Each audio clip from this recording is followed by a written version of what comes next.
Been a minute now. Oh, there we go. Now we're live. All right, finally, we are live.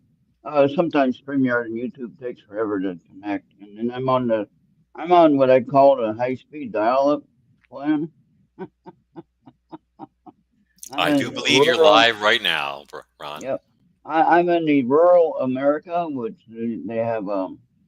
Here they don't have direct connection, and when they did have direct connection, it didn't work. I Hmm. had uh, um, I had a CenturyLink internet, which took a century to connect, basically. That's a whole nother show, though. We're not going to talk about them.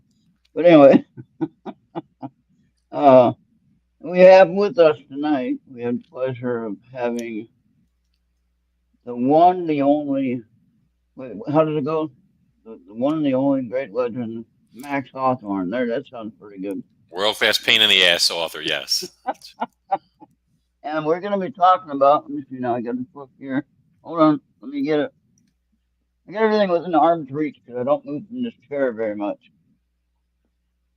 That's probably why when I die, I'll be sitting right here. But no, I got this book here, which is number Hmm. one, book number one. Now I always try to figure out how do I make this the background for the book, and I Hmm. haven't figured that part out yet. I know how I added this other background stuff that somebody sent me a picture and then I put it on the background, Hmm. but I don't know how to. And here's book two. So, and then you had book to share, cover to share of the other one, because we don't have anyone here yet, but you still share it. And you can look at it. Wait, hey, Venus is here. My friend Venus. Well, she's Lady V in the chat, but anyway, Venus. I know her, Venus. She should have gotten a clock already. I sent her a clock.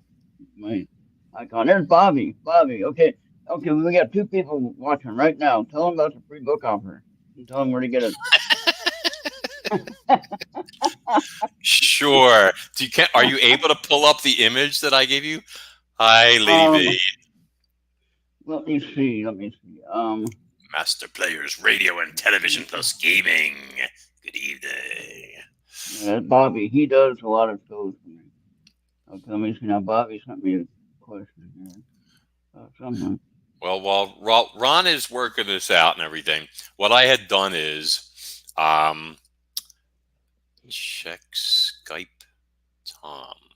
Uh, I set it up so that anybody watching the broadcast can get a free download for one of my books. So if you go on Amazon right now, it's only good until midnight Pacific time tonight, which I think is 3 a.m. Eastern. But on Amazon, if you go on there and you either look up Max Hawthorne or better yet, Cronus Rising Diablo, as in the devil, um, you're able to download the ebook, the Kindle version of Cronus Rising Diablo for free. It's like the prequel to the entire Um, series. It's I mean, it's not a huge book. It's probably take you an hour and a half to read or something like that, but it's a nonstop suspense thriller type thing. Can't say it has a um, happy ending, and I won't spoil anything, but very well received book. Authors DB called it one of 2016's top tens, and it even took silver in their first lines contest, which was very flattering at the time. But yeah, you go on there, Cronus Rising Diablo, you can download it, and you can read it on anything, even your cell phone, which is what I usually do when I read to my daughter at night. yeah, I'm trying to get the picture now. Bobby's going to help us with that. He might join us in the live show here just to help me out in the background. Um, Bobby has talent beyond my understanding. Um, it's Ma- So it's just Max, Lady V, just Max Hawthorne. Or if you just look up Cronus Rising Diablo, that'll take you right to it. no, not like the coffee, not like the coffee. Just Well, there's a coffee called Diablo. no Maxwell Golf. Maxwell. Oh no! First of all, well, my name is Maximus, not Maxwell. So, but Maximus sounds like I think I'm a general in the Roman Legion or something like that. Okay, we got six people watching somewhere. Okay, so that's good. All right, so we got one person on Earth Radio shows, and we got looks like five on Earth Radio. Where are they all at? See Mm. on my StreamYard thing, I don't see all the people in a live chat, and I don't want to have both windows open because of my bandwidth issue. You know what I mean? And so I don't like to have that open with all of them like that. And so I'm stuck watching just the live chat in the StreamYard, which I get the chat from the YouTube, but sometimes it's delayed. So I got you. that makes You no guys like sense. that sign on over my head back there? You can't see the Yeah. whole thing. Wait, let me crank it up a little bit. There's fish up there too and Oh, there stuff. you go. Warning: unruly children will be used for bait. I got that when my nephews and stuff used to come over here and, when they were younger and be all rowdy and everything like that. So, Right. Well, Carolyn, good. what's up, girl? Yeah, she was happy to hear about you being on the show. Oh And gosh. hey, while I get your attention, all right, you never had a reading done, huh? Tarot card reading? No, usually when people try and like read my palms and stuff like that, they get very freaked out. They start, No, making signs of the I don't. cross, I don't throwing get. holy I don't. water in my face, all sorts of stuff. I Yeah, don't get it. I I can't don't get understand. freaked out with that. No, these are good cards. These are. I'll show you the picture of these cards. Bobby's working on that picture, I think. But here's the cards I'm using. What I use most of the time. These are Hmm. the cards that I post. The 4 cards every day that I post on my page, and I ask you to pick a card that kind of like jumps out at you. That's important to you. You want So me to we're pick gonna a do a card? quick. Well, we're gonna do a quick reading for you. I usually pull 4 cards, and then what I do is I take a picture of it so you can look at it later. And you can try to figure out what the hell I'm talking about. You know, you don't have to agree with it. You don't have to like it. I don't care It's if anybody perfectly does. But fine. I do it for entertainment, for wasting time mostly. But sometimes I do get a real message for people, and that's what I wanted to find out about you. And so we're gonna go ahead and do that now. That's good. Do you I like the always hit stitch a bug? one. I mean, so these cards are based on the regular um Rider Waite tarot cards, which What am I would be this sipping? one. Well, the other one was Mhm. tea. Oh, cool. It was some sort But of like these tea are is the supposed to original be ones. super strong. I'm sorry, Ron. I was trying Oh, to go answer. ahead. No, somebody was asking a question. But this happens to just be Italian sparkling mineral water. Oh, Bobby put the link up there. Thank you, Bobby. Mm. All right, now here's the first card, and there's You're welcome, Charles Charles. Martin. That's the first card. This is the first card now. But I didn't pick that one. You picked that? You're No, supposed I picked it. I picked to. it. You picked it for I me? shuffled. I shuffled the cards, I pick them. Yeah. I feel violated, and not in a good way. No, no, Go ahead. no. Calm down. Calm down. No, see, no. What I do when I do these readings is it's a spiritual activity. First of all right, it's not witchcraft. All right. Some people say, "Oh, that's evil. That's divination." And I ask him. I say, my brother who goes to church all the time. I'm not knocking that. I go to church also, so I'm not knocking anyone that goes to church. All right. But I'm just saying you can't look at it that way in a one way dead end way to look at things because Mm, we're all spiritual. We all communicate in a spiritual sense, whether we like it or not. We communicate with animals on a spiritual sense, whether we like it or not. Okay. this is Now, true. in this case with the card reading, I'll believe it or not, I ask for a message for you, and then I shuffle the cards. Or whoever I'm doing the reading for. In this Hmm. case, it's you. I shuffle the cards, and I get the 4 cards, four top cards, and that's the ones that pop up on the front or the top of the deck. This is your second one. So a happy change. So I don't know what's going on. That's number 10. And what that means is this is what they call a major arcana cards, if you've heard that term before. A major what? Major arcana, Arcana. Okay. What was the And first that's card? like the first card is secondary or minor arcana, Uh-huh. ace of emotions. Uh-huh. So now I'll take a picture of this of all the cards together, and then you'll be able to read them and decide what you think about them, and if they're helpful for you in your moment right now. So I the will the rely on you to interpret these for me because it's outside my skill set. all right, and then manifest your dreams, which I think that's what you're doing, which is number three. Or wait, is that number three? No, number one. I couldn't Hmm. read that first. Number one of the major arcana, manifest your dreams, which I think you're doing that by publishing the books, right? Hmm.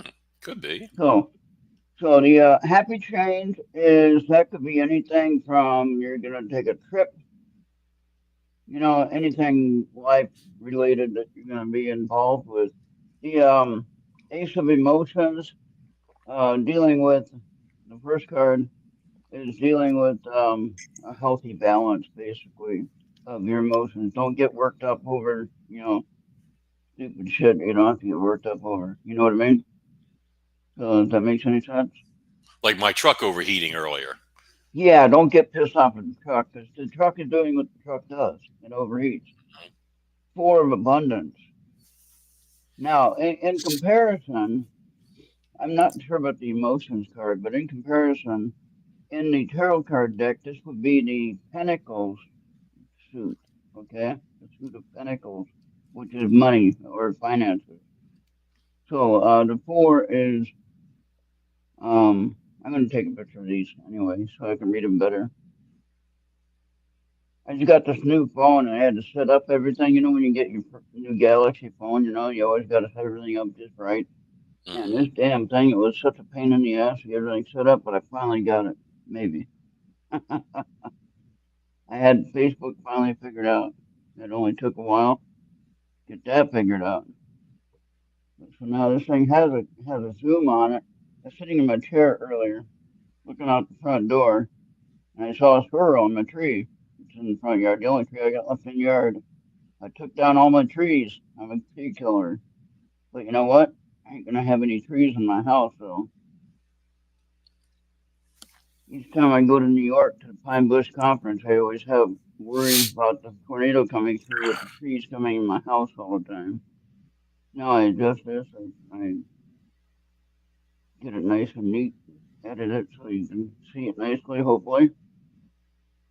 I don't like that one there, that's blurry. But I'm gonna check it anyway, see if that's gets cleared up when I see it. Yeah, I can zoom in on it. You can zoom in on this and read it too. But all right, so the Ace of Emotions. Let's take a look at this. Ace of Emotions. This cherub, there's an angel cherub on the card. All right. This cherub is announcing that a wonderful new emotional experience is coming into your life. All right. Now that could mean a new friend, not necessarily relationship wise, but it could be anything like a new friend. Could be a new animal, could be a new experience, whatever. Something new is going to happen in your everyday emotional trip. All right. You may meet someone new. There you go. Who makes your heart flutter. That might be that, but I doubt that if you're married, obviously, or they got that. So you don't have to be looking for. But you could find a new friend that you admire. It doesn't have to be in a romantic way either necessarily. Or your current relationship. See, there you go. Will experience a reawakening. I don't know if that This means doesn't you're. apply to like going in the woods and running into like a Bigfoot or something, right? Like that kind It of. might. It could actually. It could really. Um. It's also possible that your intuitive abilities will be greatly increased by your open heart. So be open. Be open. And then number 10 for the next card, the Major Arcana card, which is a happy change. All right. Your That sounds angels have good. Hmm. your angels have heard your prayers. So now that's why I said when I seen this card, I said, "Oh, that's a good card." Should I And answer some of these questions in the comments section, Ron? yeah, yeah. If you have I didn't you want want to to ask some interrupt or anything questions, like. Yeah, uh, Genghis Bobby, you can keep Khan. and Bobby, you can keep posting that link about the free book too. Everybody, free book. So Bobby has the link. someone's asking if I'm working on any new books / research. I am inundated with stuff, my friend. I mean, like, I got so much. I feel like an octopus on the stretch rack in 8 different directions. I mean, I'm working on a documentary for something. I'm working Oh on wow, a new novella. I'm working on some paleontology research. I mean, a whole and tons of other stuff. It's just I don't know what I'm doing every day. I try and just find time to get a little bit done on everything. that's good. So, Hopefully, this will give you a little bit of a break, though. All right, so and happy your friend things. Lady V Ron said Go is ahead. trying to get your attention. She said, "Don't make me hit the shock collar." I didn't know you were into that, but there you go. Well, that, she wasn't supposed to let people know that. She's Mm. supposed to be a secret. Anyway, I'm just kidding. No, I've known Venus for a while. We're good friends. So, I can she tell. does. I She mean, you better be. she does. Jeez. She's special. She has special gifts that she helps out with things too. So, anyway, your angels have heard your prayers and have banded together to create real and joyful changes in your life. Events begin to move forward, and great progress will now be possible. You may need to make some rapid decisions due to the suddenness of activity. Be confident and trust the guidance you receive. And this is part of your guidance right here.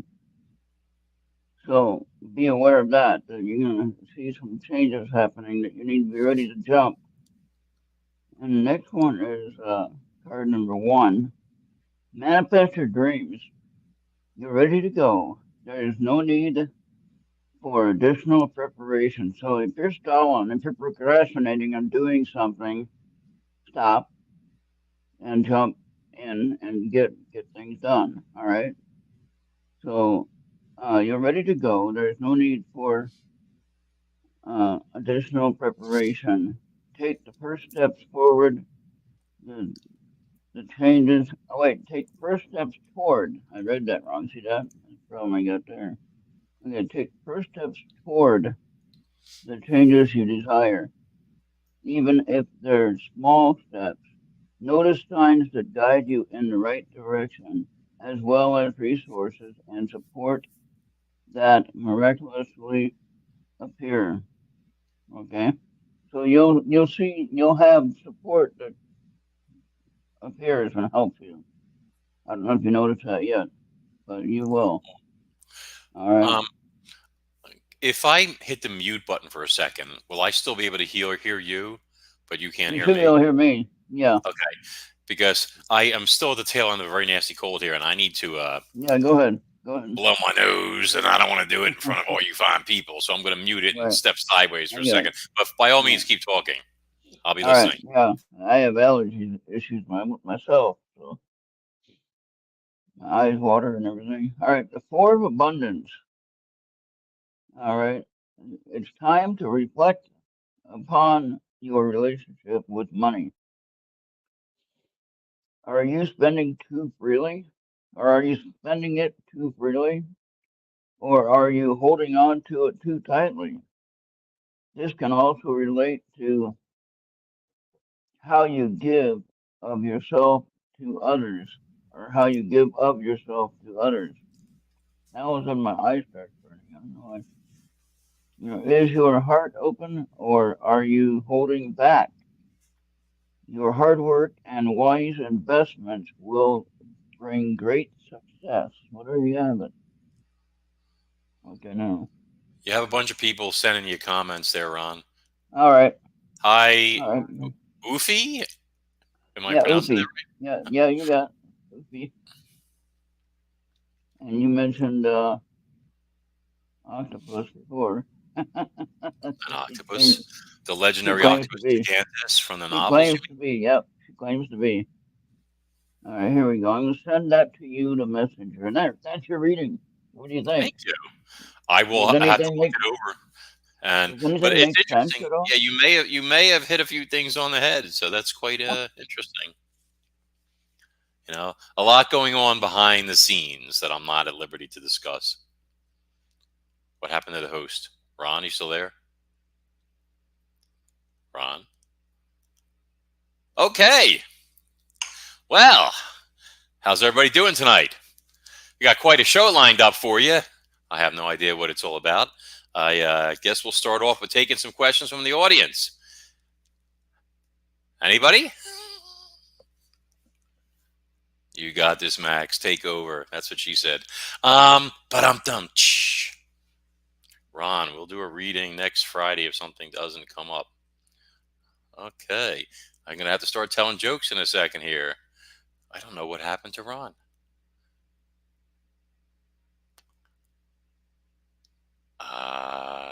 Well, in that case, and I don't have the ability to share media on here, I guess we're going to have to do something adventurous. Okay, before I open up, what's your background, Max? What kind of background are we talking about here? Like my military background, my educational background? Tell us about the books, the theme. My pops spent years working offshore as far as ocean oddities. He's witnessed glowing patches in the water he assumes are bilateral hallucination. Now, if you witnessed something unusual in the office, yes, I've witnessed many unusual things in the ocean, including something that a flashing thing that I believe was an enormous squid at one point. I don't like after things like that. You don't like being out there at night. It can get a little creepy and stuff, but. Any kind you want to share. I have read it, spoil it, make me want it. What? Oh, haven't read it. Okay, well, first off, there's I've done a lot of books. English, actually, but thank you. The 8%, if I'm not mistaken, according to the DNA test. I think I used to do the accents, like at one point, when I was in the fitness industry many years ago, I used to do funny accents with clients and stuff. And I had this woman from Ireland there, and I was doing, "Oh, from Ireland, why shouldn't be good? It is a fine thing having you here today, lassie," or stuff. And she got very angry, and she said, "You Americans think you're funny with your little leprechaun accents, but we Irish don't talk like that. We talk like this, and if you don't cut it out, I'm going to hit you in the head." And I was like, I can take this chick. But then I realized I was going to get fired over it. So I was like, whatever. So anyway.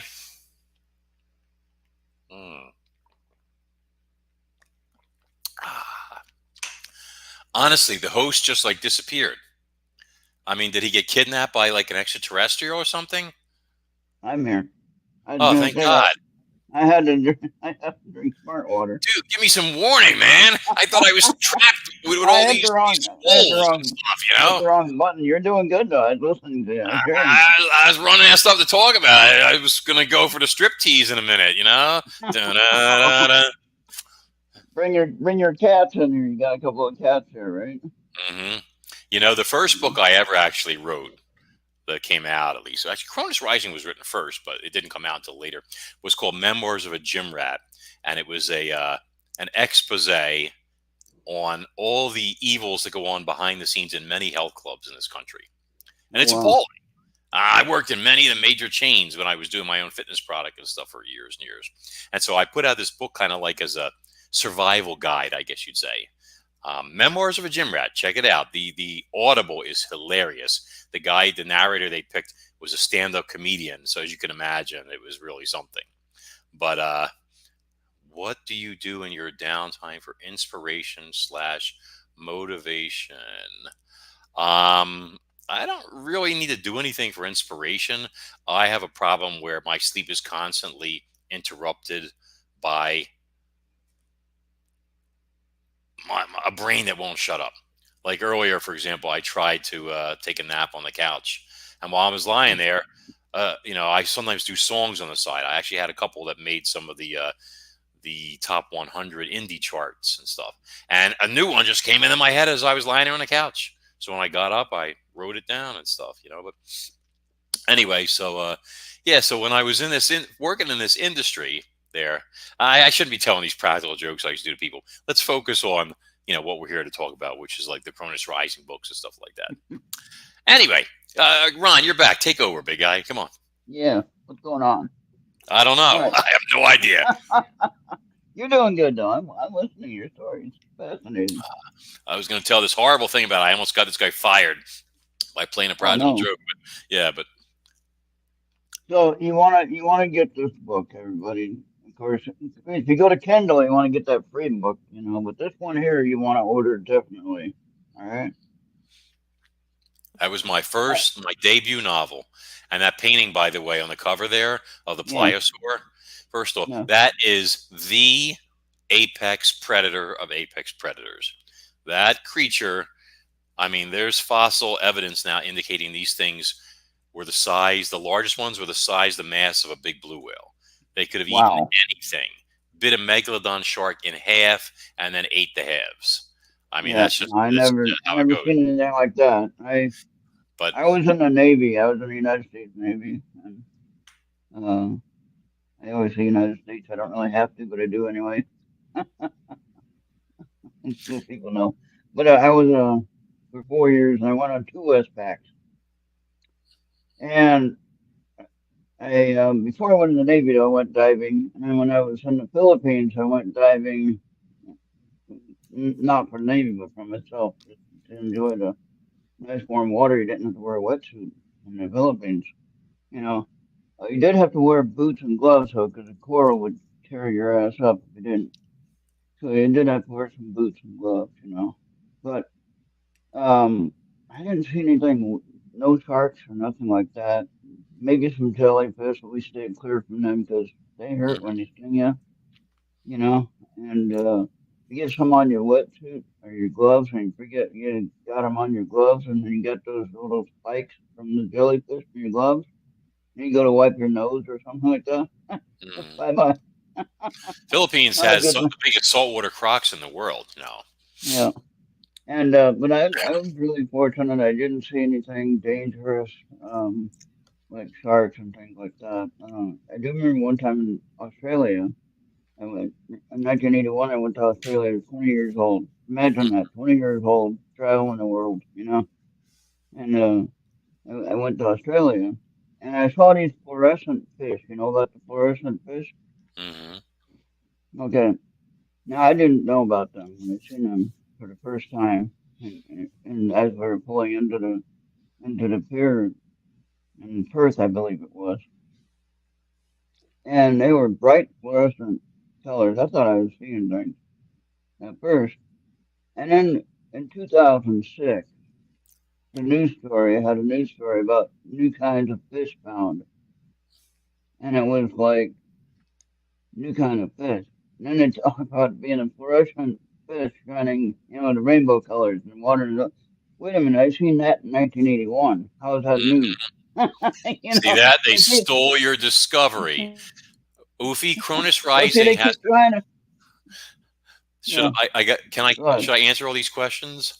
Yeah, go ahead. So Cronus Rising, the title has to do with the animal in there. It's a species or subspecies of pliosaur, which is a type of plesiosaur called a Chronosaurus, which means god of time reptile, basically. Oh, wow. And that was like I said, the pliosaurs were like the ultimate marine predators. There is a megalodon or two in one or two of the later books. I think the Cronus Rising Kraken ones. In fact, I think one of the ones that Ron might have, in fact, it's in there. Ron died in the water, body snatcher got him, and here we are. That's your friend said that. Let's see here. Okay, yeah, I think we're caught up. All right. So what am I doing? Talk to me.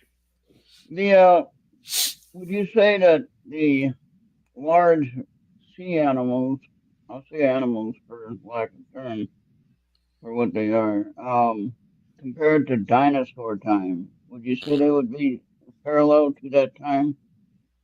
I think on land, we do not have the animals. Obviously, the land animals of today, terrestrial animals, are not as large as they were during the Jurassic or Cretaceous. We don't have sauropods that weigh 50, 60, 70, or even maybe 100 tons. I Right. think right now that lone vertebrae of Barosaurus makes it the largest of all dinosaurs, largest known sauropod, much bigger than even Argentinosaurus, which is astonishing. In the sea, it now that varies a bit. It seems the blue whale is probably comparable to the largest ichthyosaurs, which were giant fish lizards. They call them from the Triassics, and I believe that the largest pliosaurs were comparable in mass to the largest blue whales. Maybe a little shorter, but just as bulky in terms of like overall weight because they were chunkier, if you know what I'm saying. You know, like a Okay. blue whale is more elongated. It's a gracile, like stretched out, like a giant greyhound, we'll call it, or All something. right. Now, in the biblical story, Bible story about Jonas and the whale, or Jonah and the whale. All right. Um, they call it a big fish, but you think of the big fish as a giant, more of a giant whale than we see today. This thing had to be huge if it was eating a man, and it could stay alive in the belly of the huge fish, right? Hmm. You'd think it would have to be pretty darn huge to be able to do that.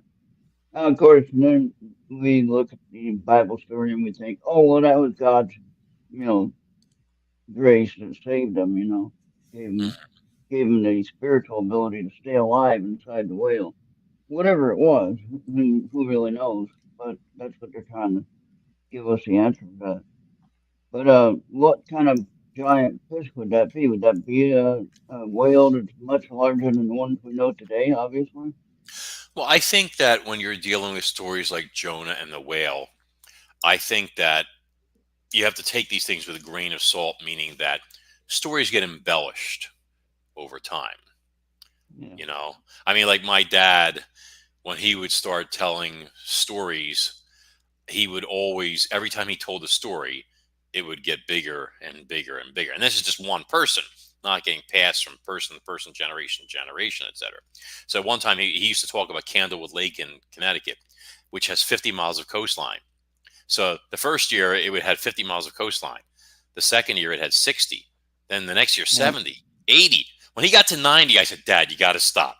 All right. This is like a cataclysm. The lake has expanded and swallowed up all the surrounding counties, Fairfield County. I mean, all these towns are now underwater. Hundreds of thousands of people have drowned. Stop it." Okay. And Hmm. obviously it was still just 50 miles. But in the case of Jonah, it's possible that he was swallowed by a very large baleen whale, for example, that was feeding on plankton. And it may be that the amount of time that he spent inside the whale's mouth was obviously exaggerated a bit, but still assumed to be a long enough time to kill somebody. I mean, a baleen whale could not swallow a human being, even a blue whale. The throat is very small, but Right. it might have air enough in its jaws and its mouth with the baleen plates, etc., that the person could gulp air, even they're trapped in there, and try and stay alive for, you know, 10 minutes, 15 minutes, whatever it must have seemed like an eternity to people watching it. And then when the whale expelled him, obviously he was seen as being, saved. And maybe there was divine influence in that as well. But I mean, it's Yeah. it's it's a physically plausible story. All right. Cronus Rising Kraken Volume 2. If you can't beat them, eat them. Yeah. Was that 2 or 3 that had that tagline? I can't remember. It was 2, right? Yeah. Yeah. I forget what the Yeah. tagline. You're right. It is Volume 2. I come up with these things and I forget. You know, a few years ago, a guy got inadvertently swallowed, caught in the mouth by a humpback whale. Yeah. See, so there's an example right there. And I'm sure, and I've seen whale sharks do it a little bit too. Stan Pottinger, great guy. It was such an honor to speak to him. Let me tell you, for people that don't know this, Stan Pottinger is a very, very famous and successful author who's had many bestsellers in his day, multiple movies made of his stuff back in the day. He is also a bureaucrat. He is the one who uncovered the identity of the person that was deep throat, no pun intended, during the Nixon investigations, Watergate, and all that other stuff. I got to speak to him on the phone Oh, about wow. 10 or 12 years ago, and it was great because I had a friend who knew him, who had done a screenplay for one of his movies, who was mentoring me, and he arranged for us to talk. And when I called, he was like, "Hey, Max, it's Stan." And all of a sudden, he's like, crash, bang, boom. I'm like, did he hang up with me? And then I hear some chuckly pictures. Sorry, he dropped the phone there, like this. And it was for a newbie like me. It was such a relief. He was such a human being, He wasn't like putting on airs or anything like that. A really wonderful person. I can't speak highly enough of him. So, Cool. Cronus Rising Diablo, prologue to the Cronus Rising series. Something's escaped from hell, and it's hungry. This link is like overrated on the length of it. I don't know why. Why is it that big? I don't know. That can't be. Wait a minute. Let me find a regular link here now. We can't have something like I that. just copied the one from your message, from the Facebook message, and that's what came up. And some reason it's showing up. Yeah, it's showing up like a billion letters here for the link. Oh, no. Let me find something There's simple one that we can do here. We're looking at it right now. But I don't have the ability to write something in the chat, do I? I can send it to you privately. I can send it private. Here. I'll do that. You should be able to send it to the top. There. I sent it in private chat, so you have it. Okay. And then you can just copy it and paste it. Oh, there we go. Yeah, that'll work. That'll work a lot easier. I don't know what this is. That must be some Facebook nonsense that they're doing and stuff. Must be. Yeah. Like, time passes quite differently in extreme. I don't know why. I don't know why my co-host, basically you're my co-host. I don't know why you're not able to see. Yeah, you're my guest, but you know what I mean. You're the second person in chat. That's the link right there. Yeah. So anybody that wants that, you still got a couple hours. You can go on there and you can download that ebook for free. And like I said, with their app, everybody's like, "Oh, I don't have a Kindle." You don't need a Kindle. You can read it on a tablet. You can read it on your cell phone. Every time I read to my daughter before bed, I'm using my phone, which is great for a blind bastard like me because I can adjust the brightness and the font size and all that stuff. I'm saying it's not easy being a senior citizen. Right. I'm serious. Yeah. I love going to IHOP and getting off the senior menu. You are welcome, Lady V. Yep. Oh, she's probably thanking you guys. Never mind. I'll take the credit anyway. I mean, I did send the link to them, so I deserve some credit. I'll take 16%. There you go. Yeah, so if you guys don't follow them yet, get on over there and follow Max Hawthorne on Amazon, and then you can get all this information right there. And real simple to use. And I actually got the free download to the first few chapters, which already had the book, but I wanted to get the one online too. Just for fun. So, like you, and I don't want to carry the book with me everywhere. I can put it on my phone. And they are big books, some of them. I can pull them up on the phone and look at it right there. I'm good with that. Like you, it's easier for me to read that way too. So, but yeah. Anyway, I was gonna read some of that back. Actually, I have that on a picture in my phone. Let's see if I can get that. Hold on.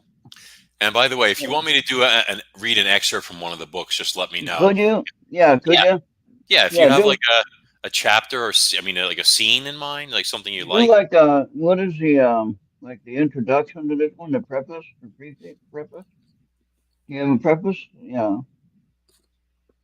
Yeah, like acknowledge. No, you have acknowledgements. You don't have a preface. You have chapter 1. You go right into chapter 1.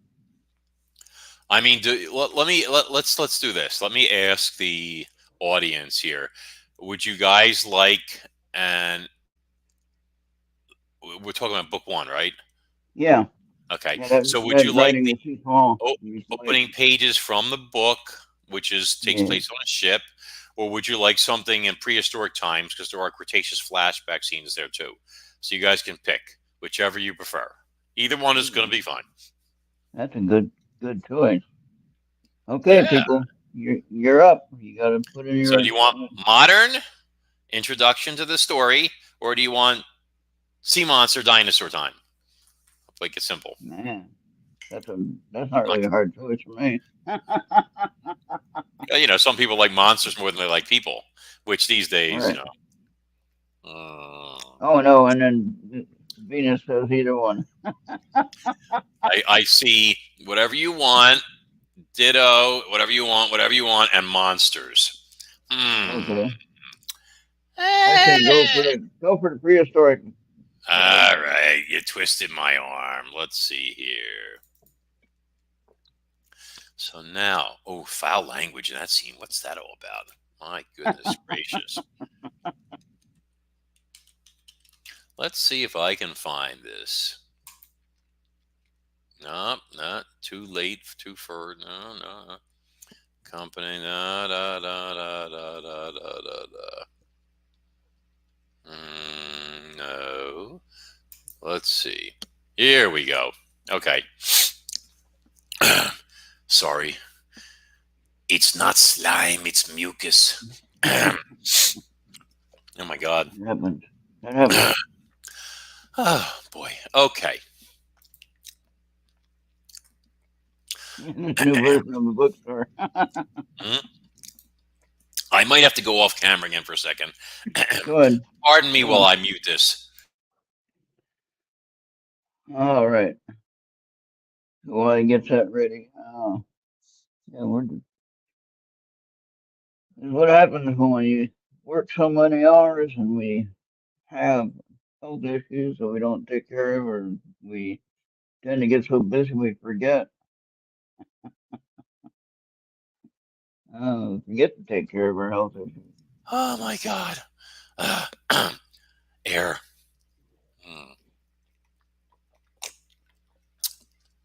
Okay. All right. So we're doing a Cretaceous flashback scene.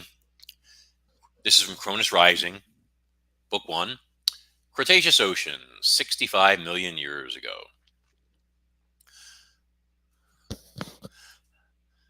The predator rested. Well fed and content, the plesiosaur male floated tranquilly atop the swells, its pale belly bulging from the fish and squid that were its prey. Its name was Cryptocleidos urmaris, and from the four flippers that propelled it through the depths to its long neck, culminating in jaws bristling with sharp teeth, the 12-foot marine reptile was a superbly designed hunter. The plesiosaur yawned ivory needles. Its glittering eyes closed and it drifted along the water surface, allowing the sun's rays to warm its smooth hide. A true reptile, the solar radiation it absorbed helped speed its digestion, as did the small stones it ingested days earlier, now stored in its gizzard. Lulled into a relaxed state by the clear skies and the motion of the waves, the carnivore dozed, oblivious to its surroundings. A moment later, the Cryptocleidos' peaceful isolation was disrupted. The ocean all around it began to boil over an area 100 feet across. Its green orb snapped wide in alarm as it realized the gravity of its situation. The pressure wave it felt was unmistakable. Something was hurtling up from the depths, displacing thousands of gallons of seawater. Something huge. Millions of years of instinct took over. The startled plesiosaur uttered a frightful hiss and sounded in a splash of foam, its wedge-shaped flippers propelling it forward and downward in a spiraling roll. It was a perfectly executed maneuver, used innumerable times to outspeed and outmaneuver larger and more dangerous predators. And it was a split second too late. With a geyser-like explosion that sent a wall of seawater and flotsam flying in every direction, the pliosaur breached the surface. Like a volcano, its mottled 60-foot body rose toward the heavens. It moved in slow motion, its thick hide streaming torrents of water as it settled back down until only its scar-covered muzzle remained above the swells. Writhing within its toothy maw was the ruined body of the hapless Cryptocleidos. Rivers of salt water mixed with blood ran down the larger monster's jaws, staining the surrounding seas a bright crimson. High overhead, a flock of shrieking pterosaurs gathered in anticipation of an easy meal. Shifting its kill with a shake of its head, the pliosaur let out a deafening roar before crunching down on its victim. Conical teeth a foot in length pulverized the plesiosaur's flesh and bones and sent fresh gouts of blood and bits of tissue spraying. Repeatedly jerking its head back in crocodile-like fashion, The sea monster adjusted the position of the cryptocleidos until it was satisfied. With a titanic gulp, it swallowed the smaller carnivore whole. Oblivious to the winged scavengers that swooped down to gather up floating scraps of skin and flesh, the giant snorted loudly, then plunged headfirst back into the depths and vanished.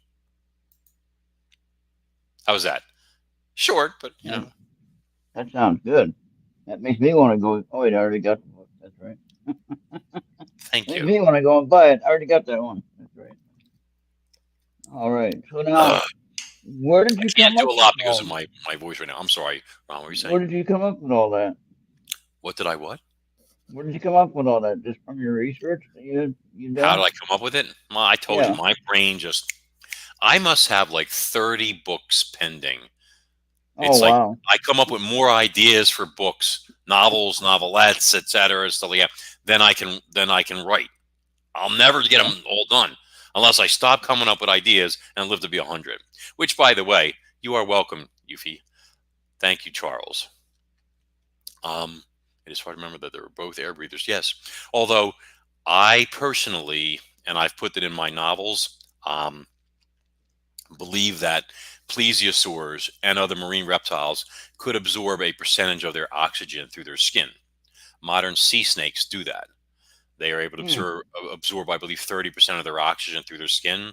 And sea All right. turtles do the same thing, which is why they can normally swim around and be active for an hour or sometimes 2 hours without servicing, but they can sleep on the seafloor for, I think, 7 or 8 hours or more while just Ah. absorbing oxygen through their skin because they don't have large oxygen requirements because they're not moving. See? So they're still able to get air. They're just That's sucking it in interesting. through their dermis. See? And I mean, some marine reptiles in the winter, they go through what's called brumation, which is hibernation, but underwater. I mean, for months. They're lying on the seabed or bottoms of lakes and stuff like that, buried in the mud. So they're breathing somehow, even though it's very small amounts. So, Yeah. but That's interesting. thank you, Lady V. But I lost my train of thought about it. What you had asked me before or something. So, woo! It's I that lost it too. So we're that's good. Mucinex Max. See, when it says Max on the bottle, I gotta have it because Oh it's yeah. yeah, Mucinex. Oh, Fast Max, even better. You know. But so yeah, marine biology is incredible. I mean, these animals, it's like and how they swam was incredible too. Yeah. And believe it or not, in all modesty, I will also give credit to my teammates, which is Professor Mark McMenamin from Mount Holyoke College and Paul de La Salle, who is an incredible paleontologist and fossil hunter from the UK. We put together, developed my theory on plesiosaur locomotion and how these animals swam with those four flippers and stuff.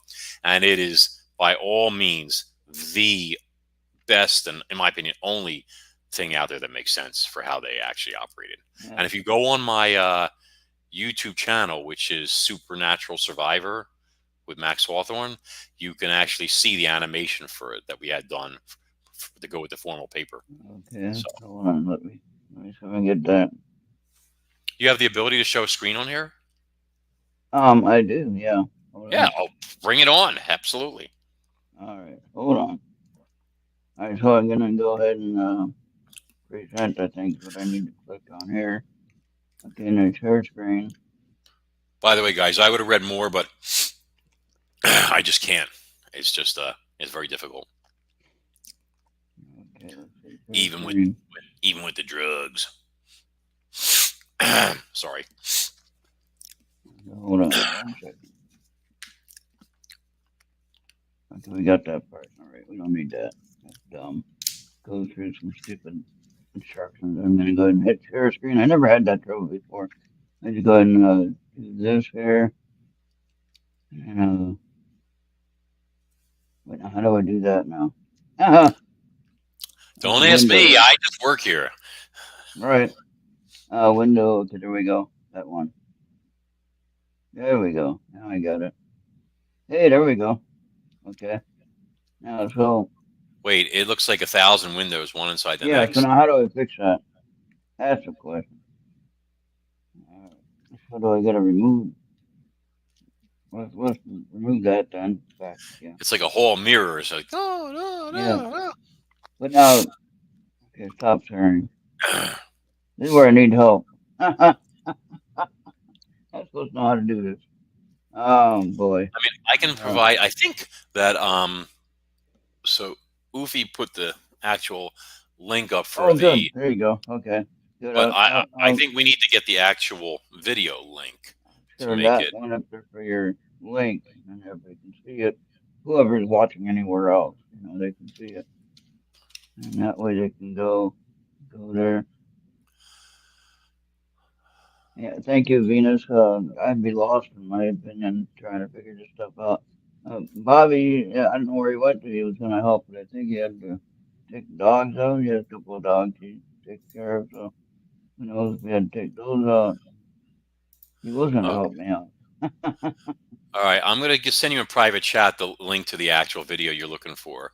All right, On and then so that's the so link to the actual video with the plesiosaur animation, and in fact, it's a pliosaur, which is even better, which is our yeah, primeval protagonist from the novel series.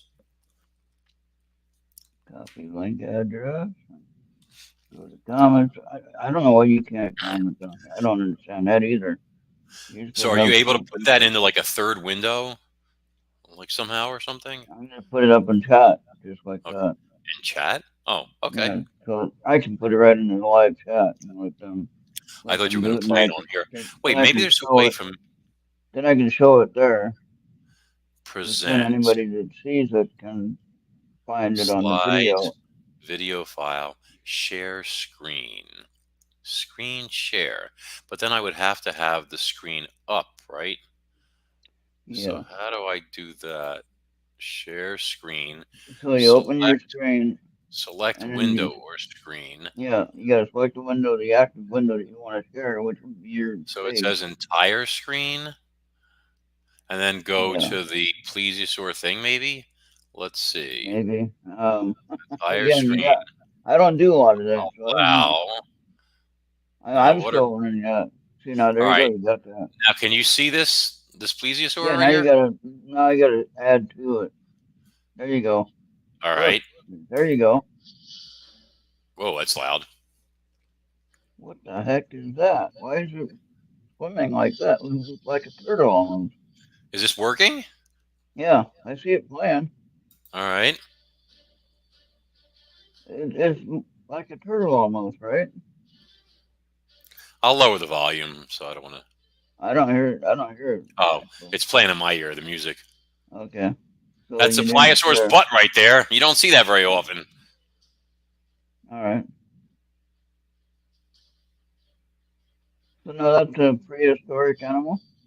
Yeah. I wish we had audio though. Why don't we have audio? We had to share audio. I think that's what we have to do. Okay, so now exit full screen, and then I got to get out of here, and then I got to stop screen share. Did that work? I don't know. That worked. At least we were able to see it. All right. I did my best. It's my first time. You have to click sound before you present. Yeah, I understand that, but there's not really a way to do that. Last I You checked. I says don't you have know. to click share sound before present. It's good though. Keep going. Yeah, I tried that. It didn't want to work for the way I was doing it. Again, I'm still trying to learn some of this stuff. I usually sit here and talk to two others about nothing. Well, that was the pliosaur animation, and that's how they swam, basically. And it was great So because they now, had like four-wheel drive, basically. yeah. So now, if you look at the way the turtle swims, like a Hmm. giant tortoise, for instance, they're going to swim the same way. Yes, They're but going to the be turtles moving only all. use two flippers to swim. Oh, okay. See, so there was a difference. See, these guys, Yeah. I mean, I don't want to get into the whole science of it, but yeah, they were just faster, more thrust, more initial, jetting forward, etc. And I would imagine they had more stamina if you think about it as well, Yeah. because when you Oh, have yeah. four limbs working, you don't have to do as much work. See, so apex predator for like 150 million years. I'm going to show this for your book again for the new book. Okay, that's for the. Wait, is that. No, that's not for the book. That's for the other thing. It was one of was for the book. I Oh, had it here. Hey, oh Lorraine. my Hey, God. Lorraine. Yeah, we're having fun here. I had the one for the book. Why didn't you just showed it? I thought, okay, wait, in the private chat. Hold on, go back over there to the private chat, dummy. All right, here we go. Got I it. could have brought some What? fossils out here to show to people too, but I didn't Yeah, think of it. do you have them close by or no? Oh, I always have fossils close by. Well, there you go. Oh, all right. Only because you twisted my arm. My cell battery will die soon if you threw you. I don't get it. But it's okay because in 5 or 6 minutes, I'm cutting out of here anyway. I promised my little one I was going to spend time with her and, all that. So hold on Okay. 1 second. Show and tell. Show and tell first. So, so here is the book, the free book that's available tonight. For a little bit more time yet, you can go there and download that and get it. And you can read it. All right. So make sure that you get that. Everyone who is watching on the screen, get that. Get that book. Harlan, as I said, I will. Uh, we'll chat later, and we'll actually My God, I'm destroying my desk. I'll do reading for you later. All right. See that? My head's getting too big for my headset. Okay, I'm going to make this quick. All right. All right, so this right here is a bone called a centrum. Okay. Hmm. And a centrum is basically the disc portion of a vertebrae. Okay. So, like you have your Oh. neck bones, your spinal, things like that. Okay.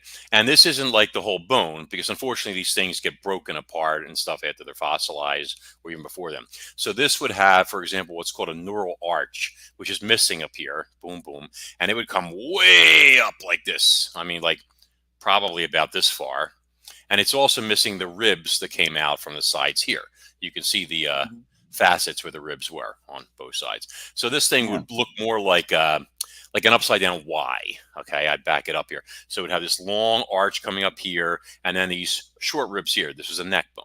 Okay, and this was from a subadult pliosaur that was probably about the size of an average killer whale. Okay, so not a small animal.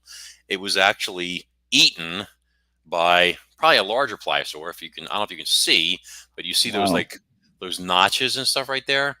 See, those are two scores from something that was feeding on this, and obviously this was a bone that was connected to other neck bones, so something was able to rip that neck apart as it was eating it, disassembling the carcass, So etc. that guy you have there was just minding his own business, swimming along one day, and all of a sudden, Exactly. But so this, like I said, this is about a killer whale size specimen. Okay. Now this is heavy. Ugh. Now this, oh, okay, yikes! is from an adult specimen. Don't Okay. drop that now. And I mean, this is a beast of a fossil. You're talking about an animal that was larger than a bus, probably 45 feet long on a guess. Okay, would be a conservative estimate. And probably weighed about 40 tons also. And Wow. they got bigger than this. But and this is a gorgeous centrum. I mean, if you look on the underside here, look, you can see like the nutritive foramina and stuff like that, so well preserved. Yeah. My God, it weighs like 15 pounds. But anyway, Now, do you get oh, anything? Do you sense anything from these things you find? do I what? Huh? Like a spiritual sense about them? Do you get any kind of like activity from No, these are like, well, fossils aren't bones anymore. The bones are right, replaced by minerals over the course of, right. hundreds of thousands, millions of years, etc. It ain't So nothing it's what? actually, yeah, it's not like a really old bone would be different. Like I have a fang from a saber-toothed tiger, for example, that's not Oh, really okay. fossilized. It's, that's different. I have a mammoth tooth, that's also not really fossilized. It's just like 70,000 years old or something like that.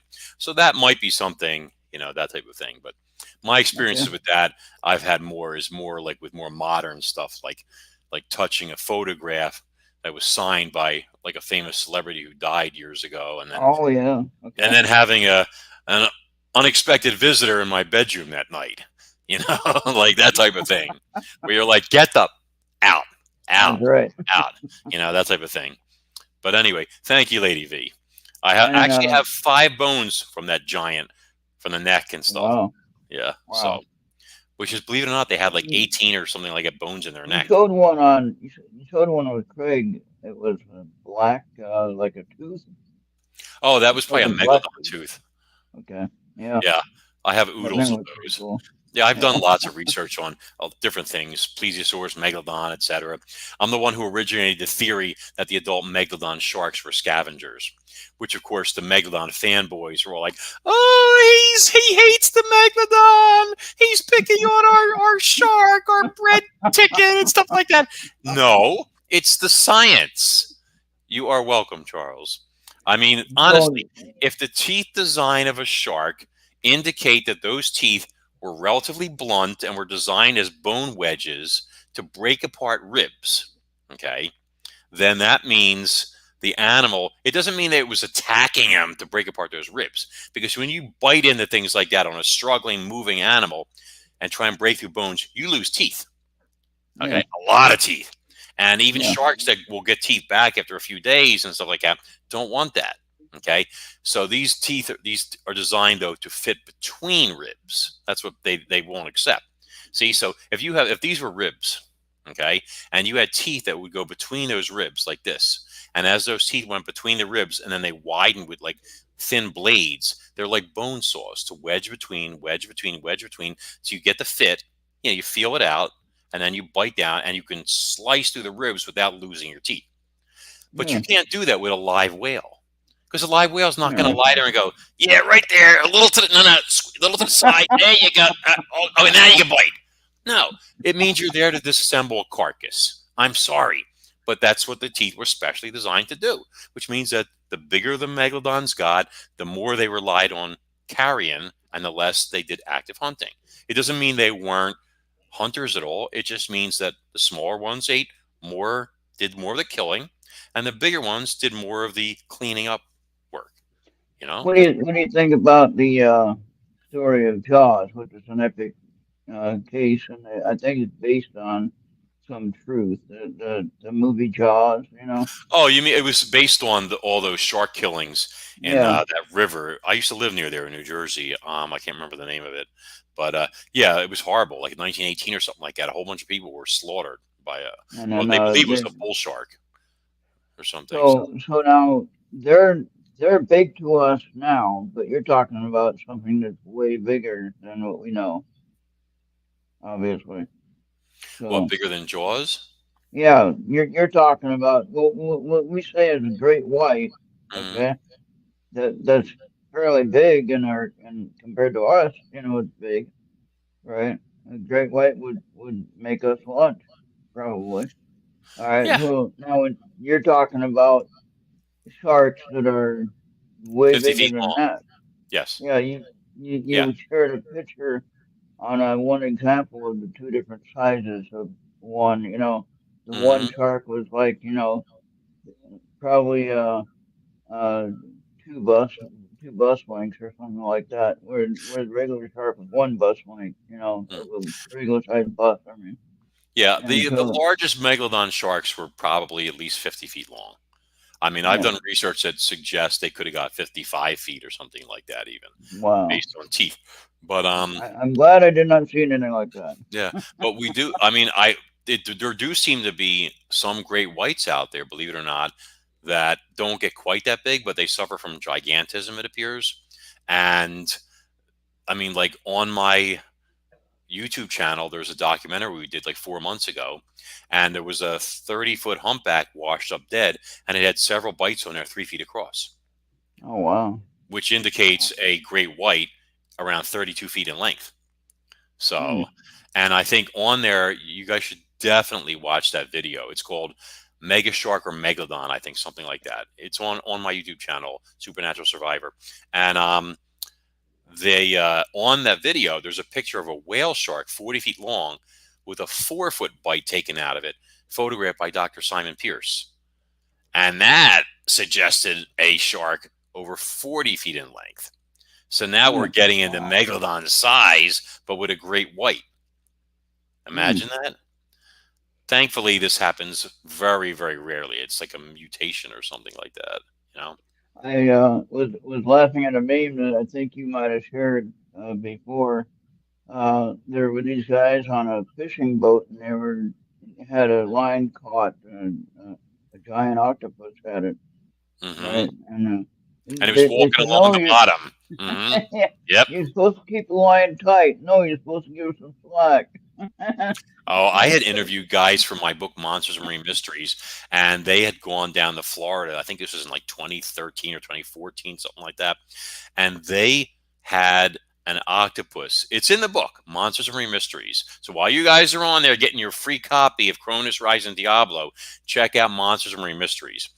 They told me, and they were quite stolid about this, that they were standing there fishing on a private charter, 55-foot boat or something like that, like maybe 3 miles off Sanibel. And all of a sudden, a 30-foot section of tentacle, octopus tentacle, came to the surface and slipped towards them and started feeling the side of their boat, 20 feet Oh from where they wow. were standing. They said the tentacle at its thickest point was 3 feet thick, and that was only 30 feet of it.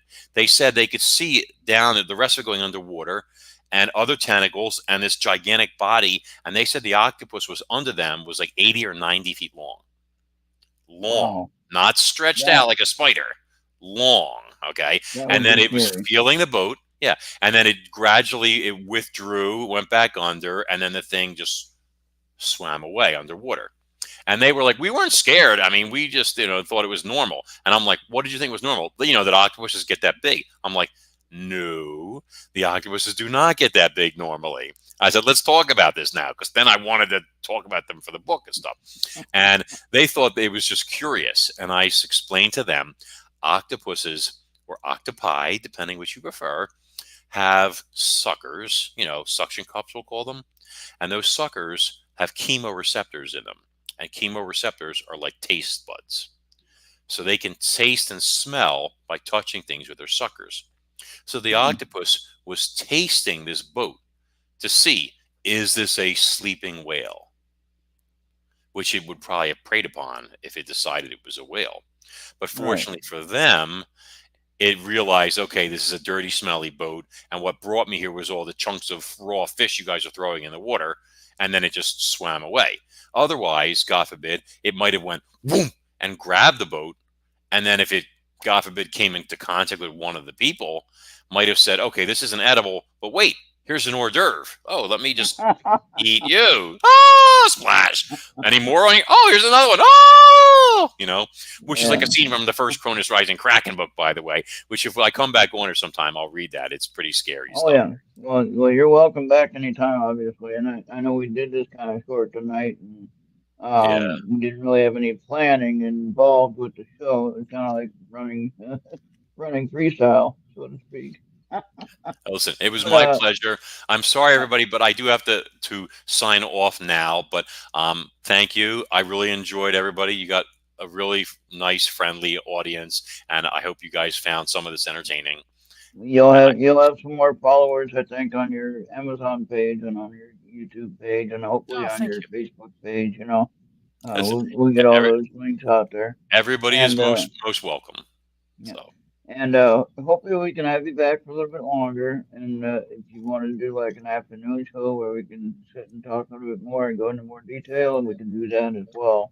We can figure out something like that, depending on what your schedule works. And yeah, so, it would be my pleasure. And I hope and you guys enjoy your book. And remember, yeah, it's on the house until midnight Pacific time, so you got like 4 more hours almost. all right. I'm gonna go order mine right now. So, Thanks so much, everybody. Have a great night, and I will talk to you guys soon. all right, thank you again, and you're welcome back anytime. My pleasure. Say hi Bye to bye. the wife and the kid there. I will. The wife's already out cold. The kid's the one I'll be hanging with. All right. You have a Later, good night. Gators. All right. Well, that was fun. All right. So now, that was nice of him to read a little bit of the book, even though he wasn't really feeling very well to do that. But at least he was able to read a little bit of it.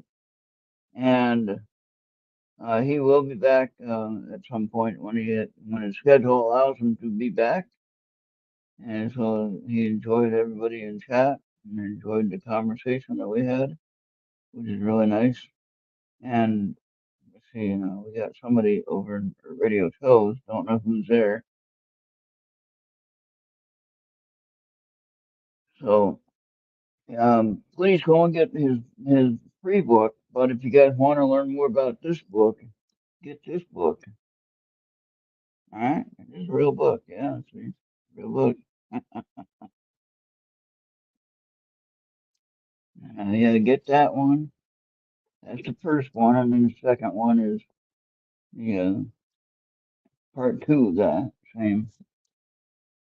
That's one has a good saying on the bottom of it. Yeah. Okay. All right. So make sure you get that one as well with the first one, and I'm gonna read both of them together. So I'm gonna download that one that's free. All right. I'm gonna get that one. I'll get that right now.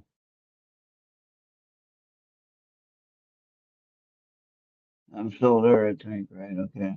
So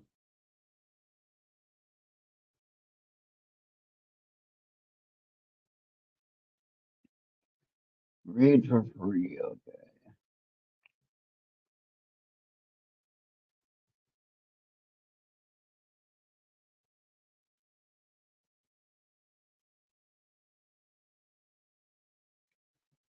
Okay, I have audiobooks. I can get it. Um, I can get that.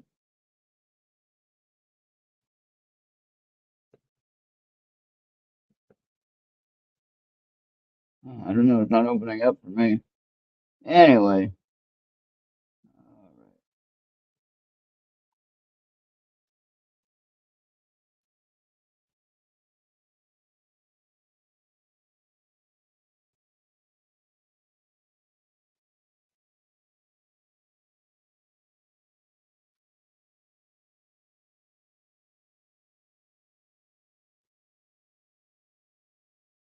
Ah, Oopie found a movie for us to watch. All right, I can't get this to work on the.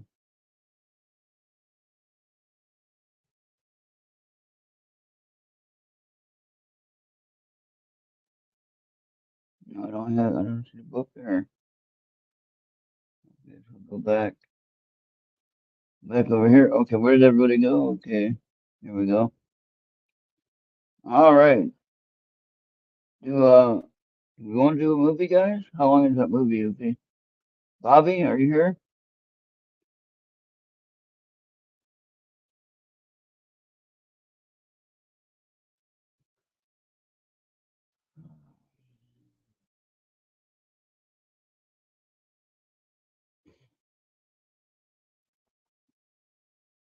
All right, Bobby, you want to help out with the movie or no?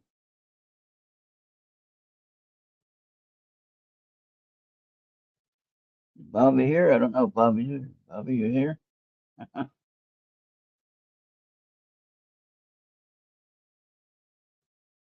you still here? Okay. All right, let me get that link to you, and you can come on in if you want.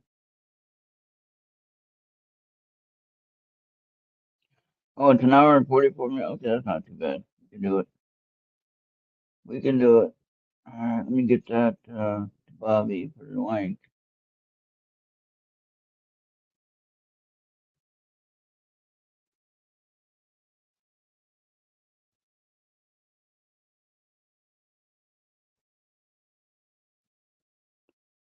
Okay, I'll give him that link, and I'll share him the link for the movie. Okay, Bobby, you can join the studio if you want to.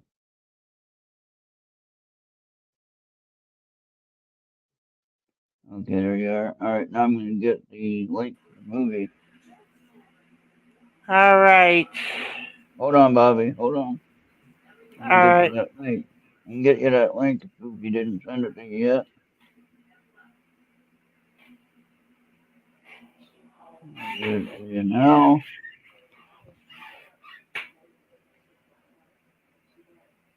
Okay, there you go. Now I had you. Oh, I had you on there. There you go.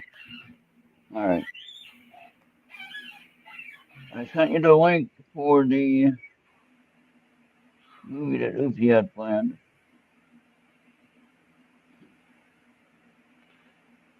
All right. So everybody wants to hang out and watch. You got a free movie coming up.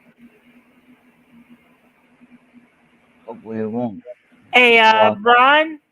Since Yeah, I, since I got admin control, you really did not have to send me the link. I'll just come in at any time. And if like you're down and out or something, I can come in at any time. that's right. Yeah, And what's also good about it, I can stop the show if I have to. yeah. Well, hopefully you won't have to. All right. So let's see.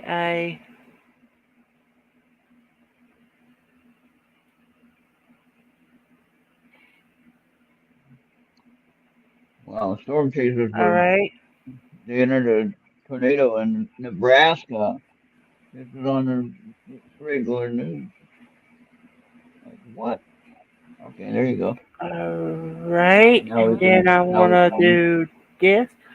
Okay. Go ahead and mute, Ron. yep.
Well, little lady, let's get you taken care of.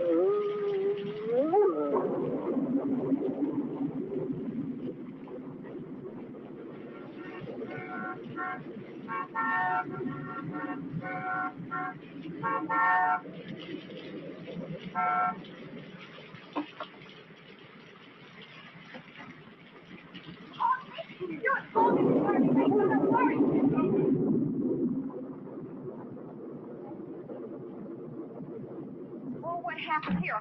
You said first hit. Did you find it, Errt, or did you hit Oh, it? Martha, she ran out in front of the car. I couldn't stop in time. All right. Were you asleep at the wheel? Careful. Turn on those lights.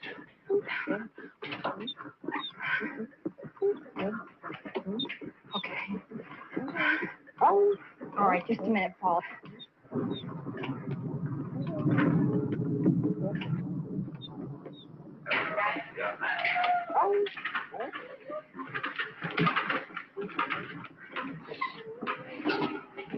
Okay.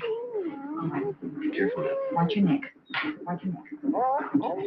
Okay, easy. Okay, easy. Do it. Okay.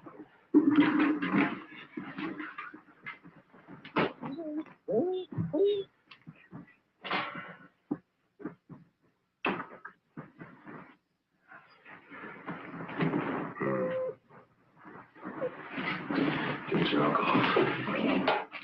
Okay.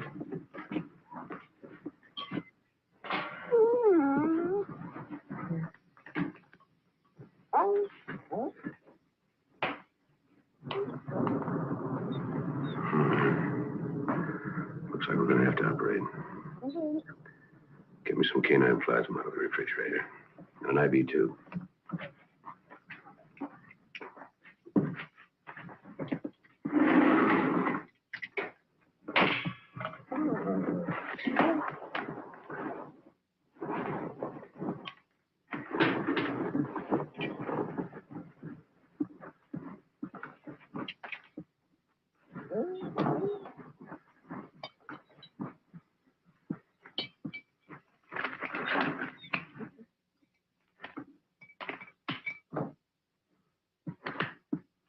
Oh, you're going to have to connect it. Hang the tube up there.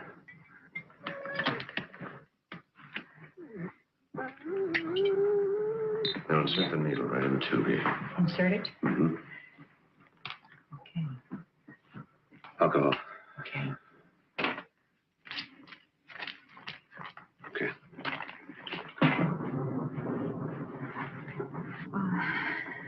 Is there anything else?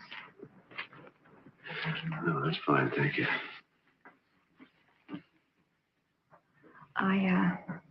I've got some coffee that I have made. I'll get it for you. Fine.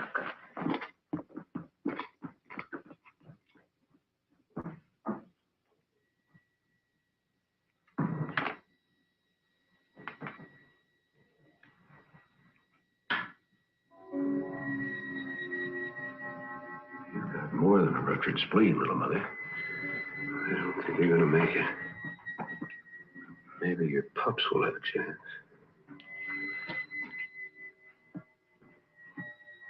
Paul? Is there anything else I can do? Get Gordon on the phone.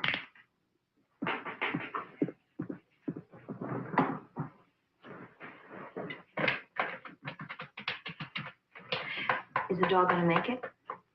I don't know. Put it on the speaker.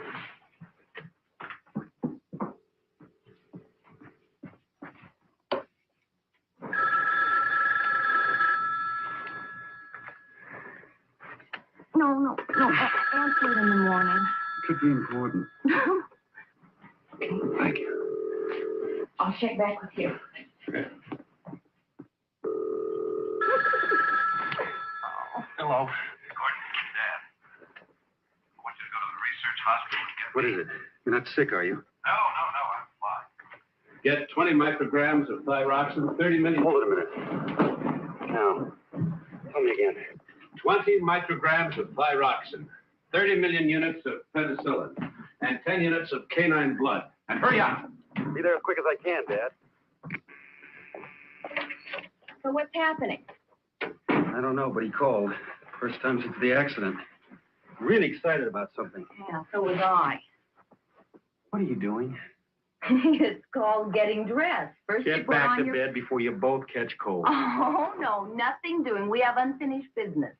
You know, on the way home, that lookout point on Mulholland Drive would be the perfect place. Helen. Well, I'm very adaptable, as well as being very sexy. Being pregnant does that, John. It makes you sexier. God gives me strength. Don't give it a second thought, darling. It is all taken care of. You see, God is a liberated female, and she is on my side.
It's open.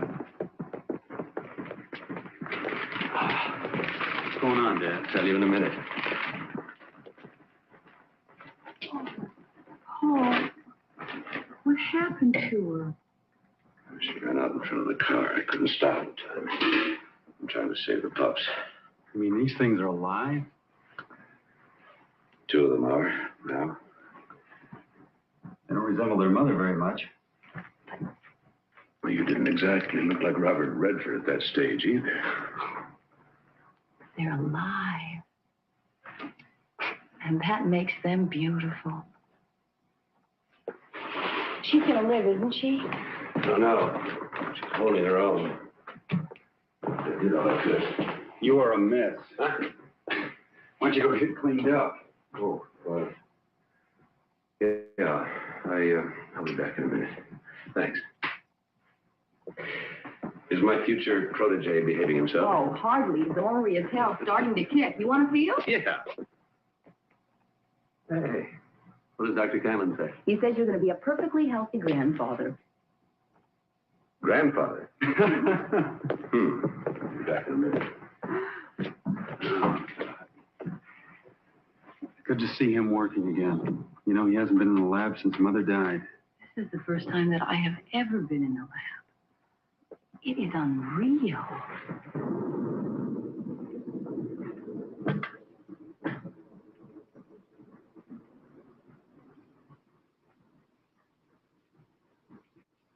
Oh, Nicole, where in all this are you? My sister's still here, Paul. With us.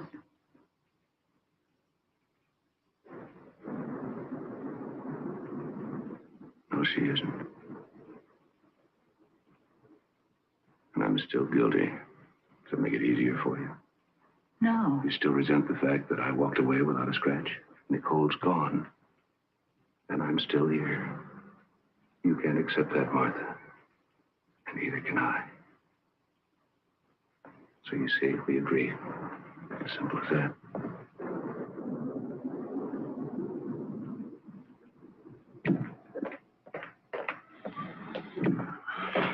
It looks like you lost another one. No.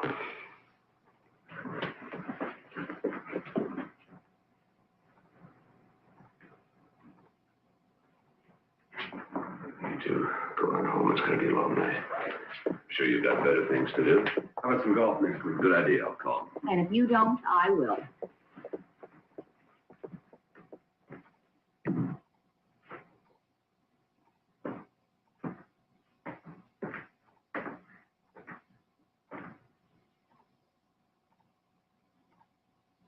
Little mother, we must try something new. Maybe your last puff will have a chance after all. Only one fetus left. 5 weeks or so developed. The mother is providing life support, but she can't live over 12 hours, and the fetus has no chance of survival on its own. So, in an attempt to speed its development, at 3:05 a.m., I commenced intravenous injection of placental lactogen. Placental lactogen is a growth hormone Nicole, that is, Dr. Nicole Holliston and I, were experimenting with at the time of her death. It will either cause rapid development of the fetus due to accelerated growth of molecular cell structures, or the patient will die within hours. Placental lactogen consists of polypeptide fragments with a seedless seed marker and has 2 disulfide bridges.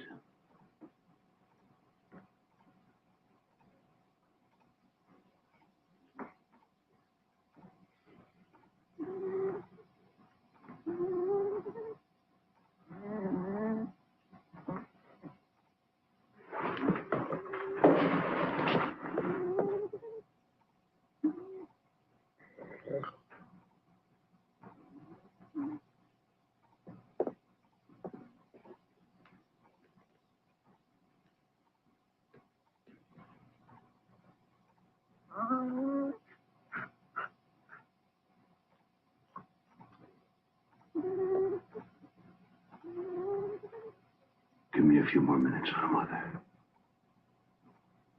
Just a few.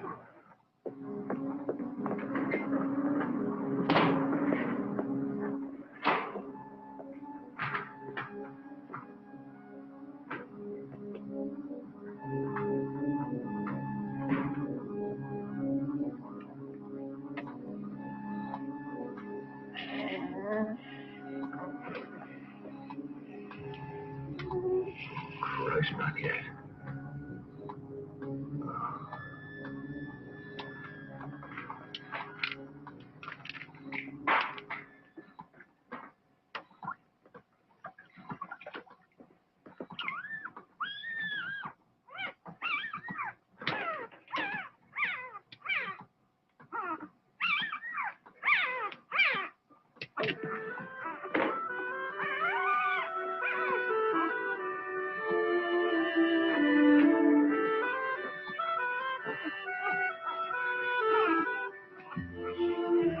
You're alive.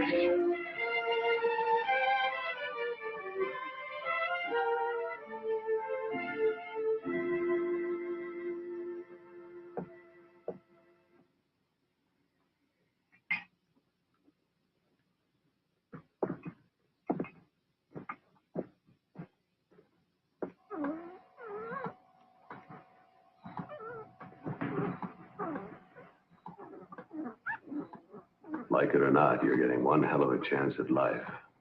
I hope you like it. Number 1. Because of prematurity, and to alleviate possible shock, I placed number 1 in an isolette at 10:40 a.m. The growth hormone is discontinued, but nourishment is being fed intravenously. A sample specimen of cells seems to be without defect, and the growth pattern normal. I've decided to recommence intravenous feeding of placental lactogen, the growth hormone, to study further how the rapid growth progresses. At 1:40 a.m. the 24th, the puppy is now 6 weeks or so developed, but is only 2 days and 15 hours old.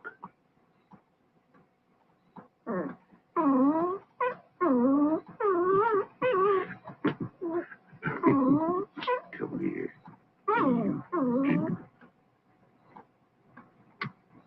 When the growth hormone is administered, accelerated growth is constant.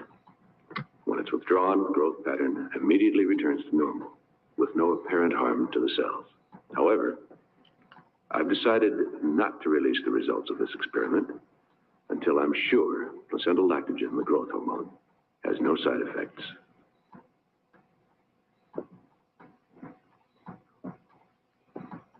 Placental lactogen discontinued, cell activity dropped again to normal. Number 1 has attained growth comparable to 1 year. It is still in light tranquilized state.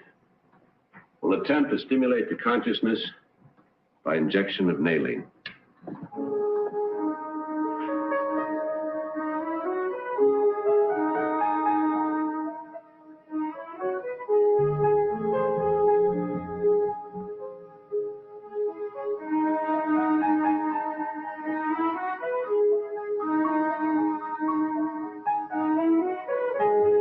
Heel. Sit. Down. Stay.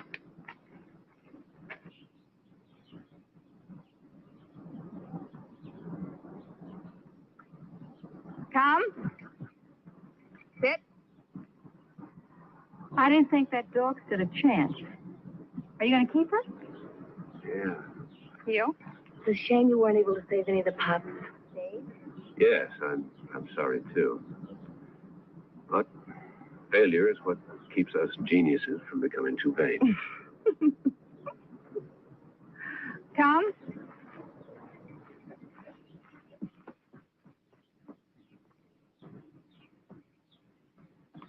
Somebody forgot to tell her that dogs and children always like me.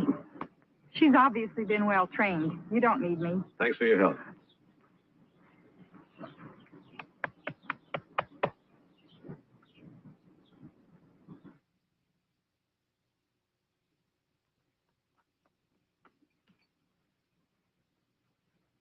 Oh, sorry, number 1, I forgot the time. Go get your dinner.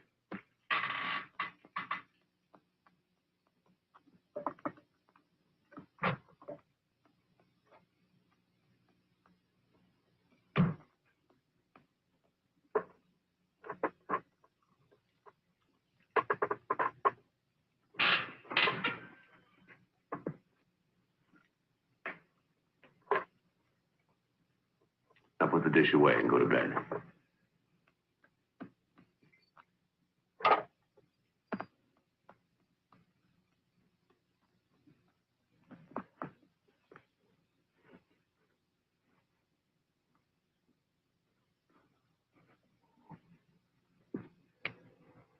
Number 1's ability to learn is extraordinary. It may be an accidental side effect of the drug.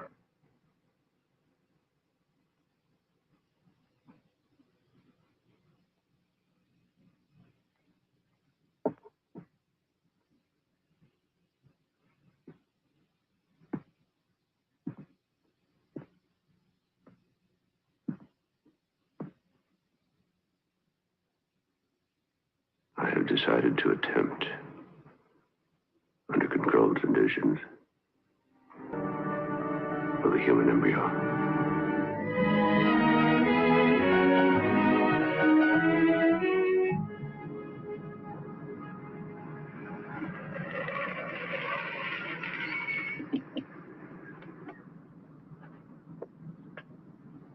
Stay. I won't be long.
Impossible.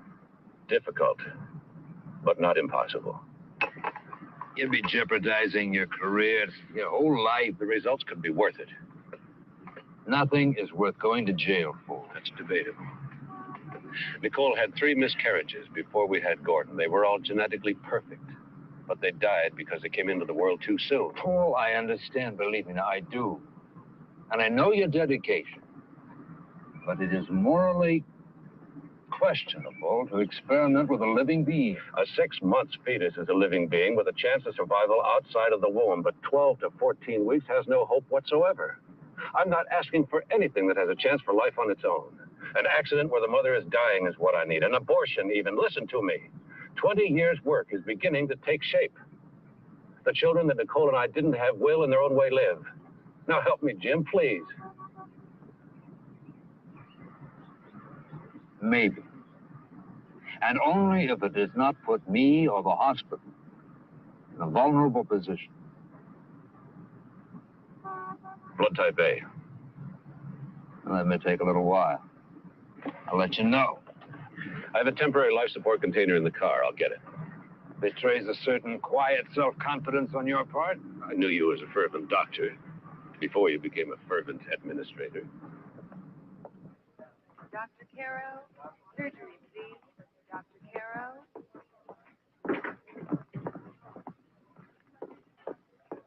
Dr. Shrimp, obstetrics, please.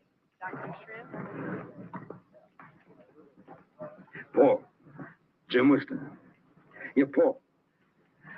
I've got an attempted suicide down here who's not going to make it. She's 14, 15 weeks pregnant and the right blood type.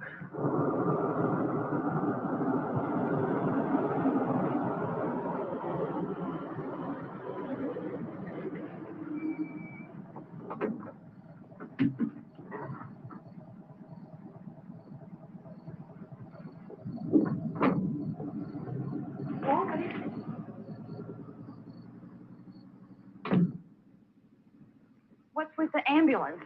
Are you doing an experiment? Paul, may I help you, please? Paul, I'd like to. Paul! Well, on sandwich. The difference between the canine and human circulatory tract and cell structure makes it difficult to say what effect the growth hormone will have on the human fetus. Chances for the experiment to succeed are minimal because of the immature development of the fetus. It's my estimate that the fetus has a chance of reaching the 5-month development stage before termination of life.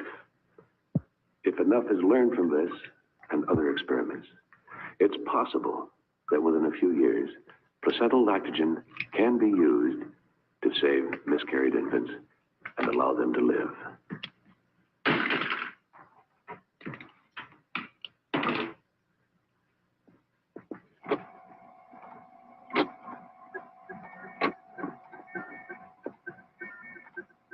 Continuous life support began at 11:50 p.m., February 5th. Heartbeat and other vital signs normal. 10 a.m., February 6th. Fetus showed signs of hypoxia. I made an adjustment, and the oxygen saturation is stabilized.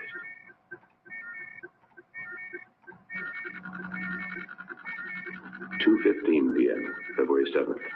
Growth pattern approximately 30 to 1. Each 24-hour span appears to equal 1 month's growth in the mother's womb.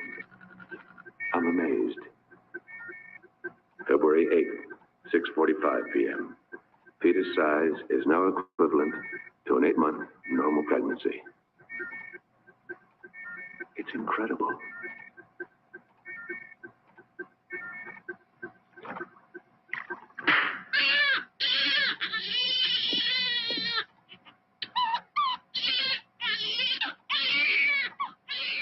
Growth hormone discontinued, and the baby transferred to an isolette at 9:10 p.m., February 9th. The heartbeat is steady, lungs are expanded and clear.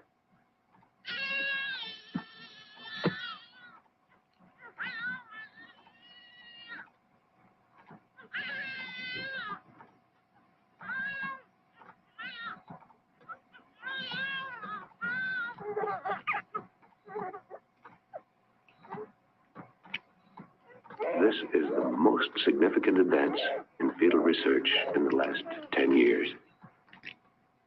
After running tests tomorrow, I must decide the best way of breaking the news to the Medical Association and transferring the subject to the clinic without implicating Dr. Whiston or his hospital. I have no delusions about the legal problems I will have to face.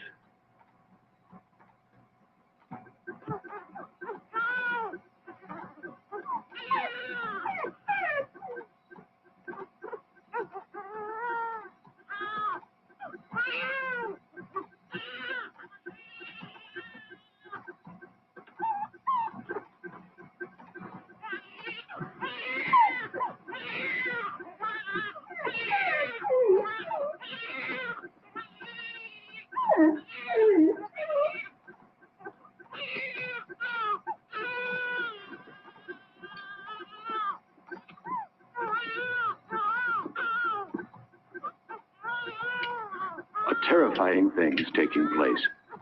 Despite the discontinuance of the growth hormone, the infant is still developing at an accelerated rate.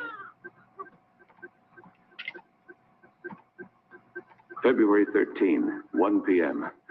I'm still unable to arrest the child's rapid growth. The development rate is now approximately 1 year to each 24-hour period and seems to be accelerating with each hour. February 16, 2 p.m. Rapid growth still uncontrolled. Rate now about 2 years for every 24-hour period. I've worked for 25 years to save life. And now if the girl lives, I've robbed her of a part of her life. I can't even justify bringing others in for consultation. It's my responsibility alone. February 21, 3:40 a.m. There has been a marked change in the cell activity over the past 3 hours. The rapid cell growth is easing off, but the existing cells are now aging and dying at a terrifying rate. My God, will it ever end? The cell action changeover from growth to aging is significant. Preliminary tests indicate the rapid aging may be receptive to certain combinations of DNA blocking agents. 30 cc of antimetabolite solution retarded aging for 3 hours and then became ineffective. February 23rd, 1 a.m. I administered 50 cc of 5-hydroxydopamine, which would be effective if given in a massive dose. However, such a massive dose would cause heart arrest and death within 24 hours. February 24, 7 a.m. Administering 50 cc of methotrexate, a risk because it's a very strong drug and highly addictive. If methotrexate doesn't arrest the rapid aging, I have no choice but to transfer the girl to the research clinic. I can't cope with it any longer. It's been 19 hours since I administered methotrexate. I think I found the antidote. Accelerated aging has ceased with no withdrawal symptoms. I am, for the first time, optimistic. Why should number one and the girl react differently to the placental laxogen? I've run tests on both. The main difference seems to be that the puppy fetus depended on its mother, the circulatory system, blood supply. The human fetus existed on an artificial system. It's now been 36 hours since the methotrexate injection. Aging is still slow to...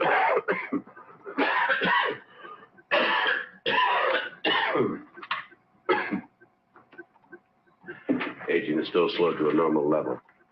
If it's permanently stabilized and she's normal in all respects, I shall keep her with me and prepare her as much as possible for the outside world. That'll be quite a task. The tranquilizers are discontinued. I will raise her to consciousness with a series of maline injections. I have no idea as to the outcome, but I've done all I can. Also, I'll begin subconscious teaching at this time. Are 16. 16 and 16 are 32. 32 and 32 are 64. Let us repeat. 1 and 1 are 2. 2 and 2 are 4. 4 and 4 are 8. 8 and 8 are 16. 16 and 16 are 32.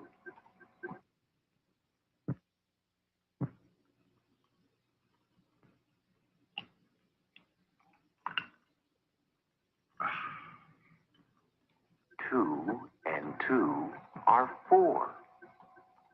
4 and 4 are 8. 8 and 8 are 16. 16 and 16 are 32. 32 and 32 are 64. Let us repeat. 1 and 1 are 2.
You won't understand what I'm about to say, but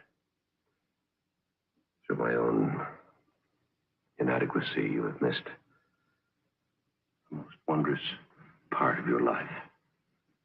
That's called growing up. I shall do my best to make up to you what's been lost. Victoria? Yes, Victoria. Do you remember any of the lessons? 1 and 1 are 2. 2 and 2 are 4. 4 and 4 are 8. 8 and 8.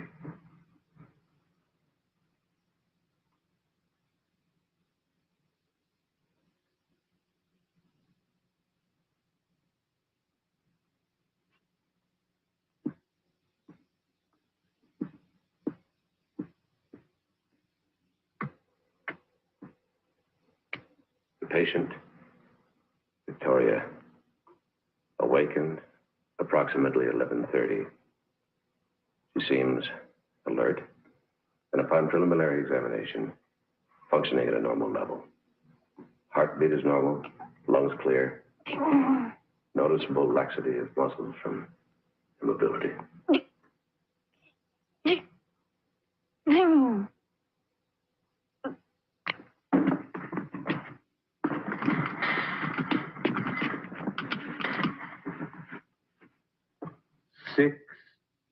15.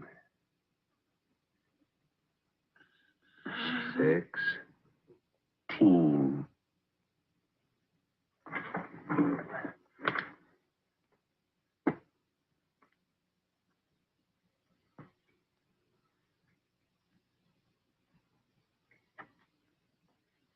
No.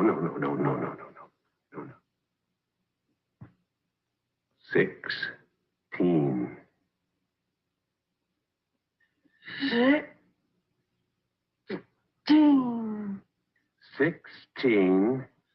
16 and 16 are 32. 16 and 16 are 32. 32 and 32 are 64. Let us repeat. 1 and 1 are 2. 2 and 2 are 4. 4 and 4 are 8. 8 and 8 are 16. 16 and 16 are 32. 32 and 32 are 64. Let us repeat. 1 and 1 are 2. 2 and 2 are 4.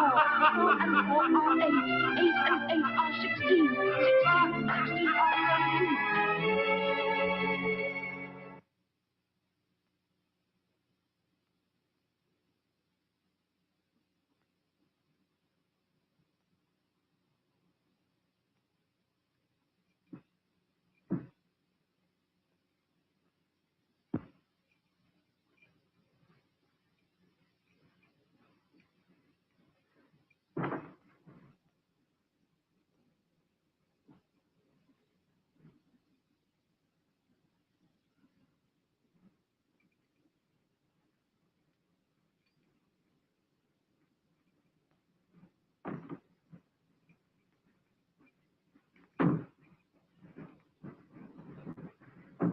Martha, you may as well stay with Helen until I get back.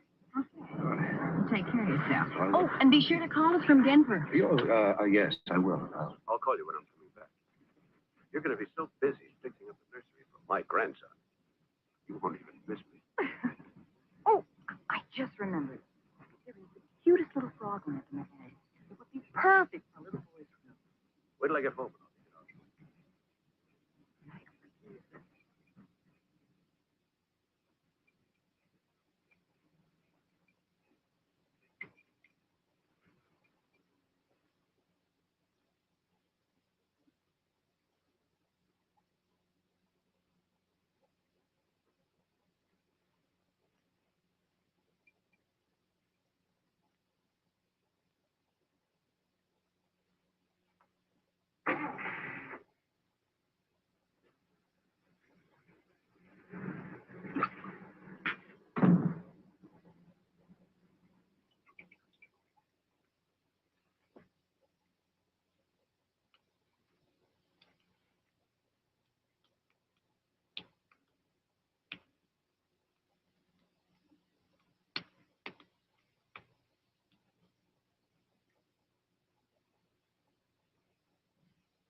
Victoria!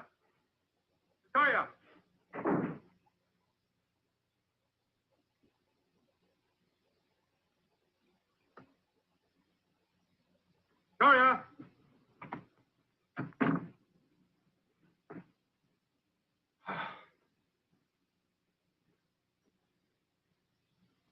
They're gone. Now we start learning to communicate. With the house to ourselves, I'm trying to explain the rudiments of life. It's easy to forget that the most simple things we take for granted, are totally unknown to her. She is incredibly perceptive, her mind like a sponge, open and ready to absorb everything. Yet, there's a plus factor in all of this. While most of us are capable of using a fraction of our brain capacity, she is able to utilize hers 100%, or damn close to it. There are no barriers, no unconscious blockages, perhaps because she missed the social and environmental restrictions we had imposed on us when we grew up. It's not an unpleasant task to teach such a willing pupil. Continued tests indicate the aging is progressing at a normal level, and there are no signs of addiction or withdrawal from methotrexate. I'm terribly relieved. This is a microscope. Microscope. Her intelligence and comprehension are overwhelming. A combination of total recall and the ability to utilize the information logically. She is not developing emotionally as rapidly as mentally, but I assume this will come with time. There are your cells. And they're all normal.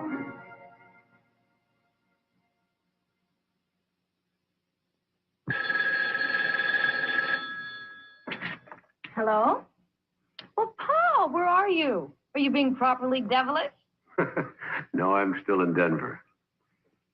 Tell Martha to enjoy herself.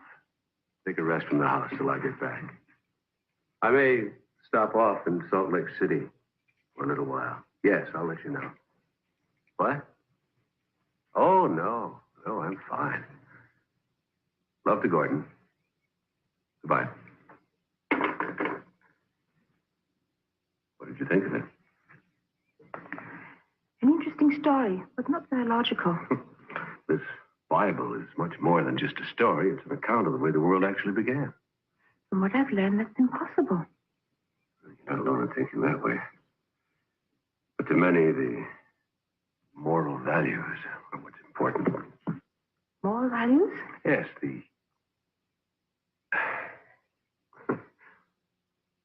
in time. Victoria. I like my name. Why am I called that? Because you were a victory for both of us. Come outside. There's a whole world for you to see.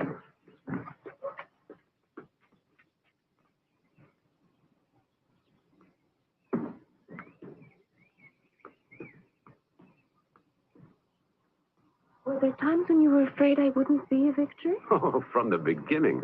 You see, I never really expected you to be born. And then your life took hold. It wouldn't let go. It moved at such speed, I didn't think I could stop it. You know, there was a chance there where you could have been born, lived, and died of old age without ever knowing you'd existed. Couldn't you have gone for help? If the methotrexate hadn't worked, I would have. But thank God it did. Why, thank God. What would have been so bad about going for help? I'd have put you into a clinic. There you'd have been a strange happening, an exhibit. Something under glass to be looked at, examined, experimented with. A freak. A freak. I would have hated that. I know. Can it happen now? No. Oh, one chance in a million, but that's as good as saying no. Your cells are normal. You're not supposed to eat that. A flower is supposed to be looked at and admired.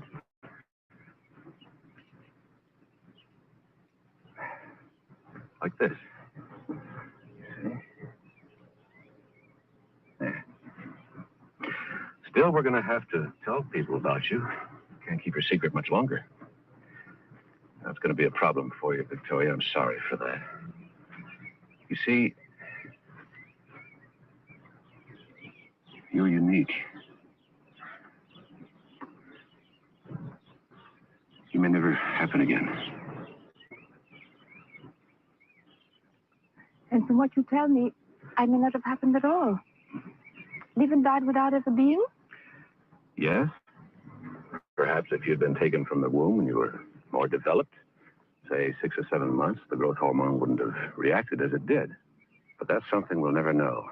A 6-month fetus has a chance for life on its own. To experiment and fail at that stage would be murder. And that I will not do.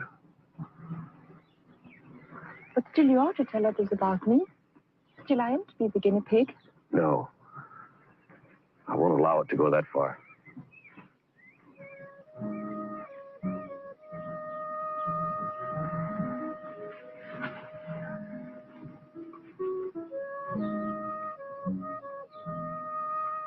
Who am I, Paul?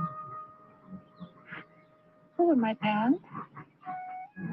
Your mother gave her name as Anne Smith. She died shortly after you were taken from her. And her real name? I don't know. They were never able to trace her. My father? Your mother never would say. Who knows about your experiment, about me? No one. I really don't exist, do I?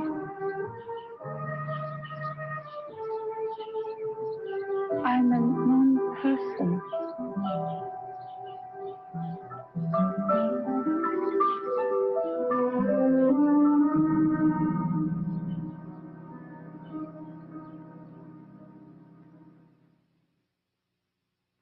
February 23rd, 1 a.m. I administered 50 cc of 5-hydroxydopamine, which would be effective if given in a massive dose. However, such a massive dose would cause heart arrest and death within 24 hours. February 24, 7 a.m. Administering 50 cc of methotrexate, a risk because it's a very strong drug and highly addictive. If methotrexate doesn't arrest the rapid aging, I have no choice but to transfer the girl to the research clinic.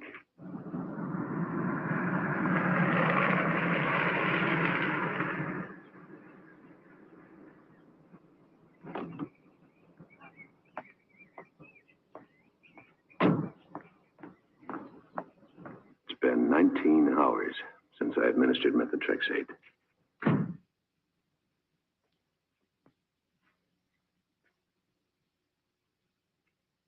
Accelerated aging has ceased with no withdrawal symptoms. I am, for the first time, optimistic.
What are you doing here? Paul?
It's Martha!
was here. Who? Martha, she said. She saw you? No. She called out her name. I hid in the lab, but she didn't come in. Good, good. Nobody must see you. Here. Get that in the house. Go on, go on. Paul? What? Maybe please go away somewhere. I should like to see some of the things you've told me about before. Before what? You know, when you have to tell others about me. All right. We'll go this afternoon. It's time you experience being around other people. Thank you. I'll try not to embarrass you. Thank you.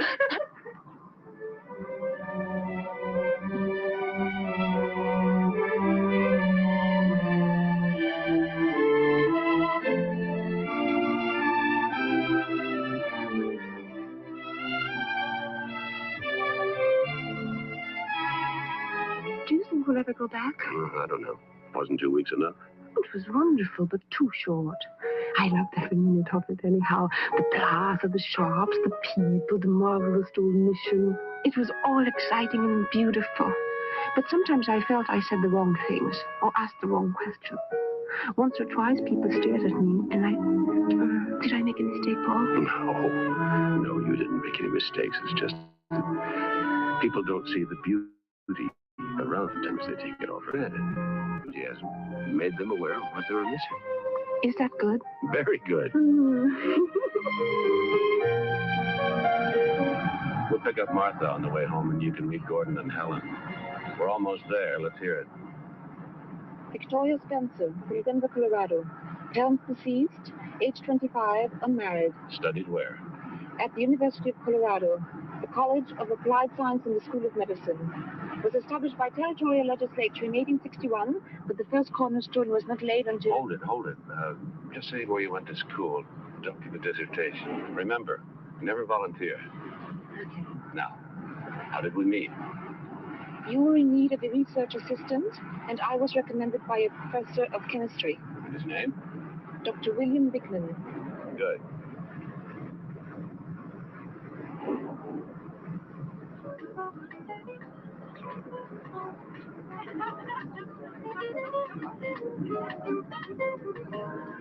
Uh-oh, a party. Now is not the time. Paul, this is what is called making one's debut, isn't it?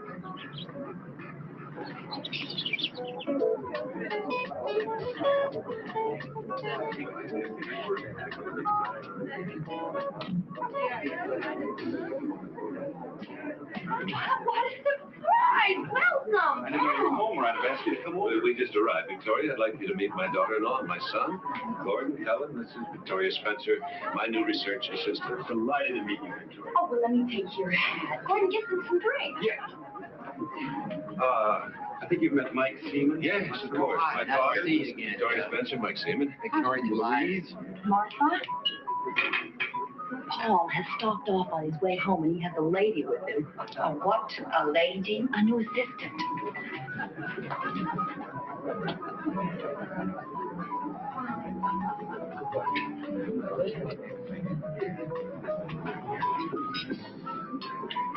I think you're going to find working with Dr. Holliston very exciting. I'm sure. We went to this fantastic restaurant last night. Was I all right?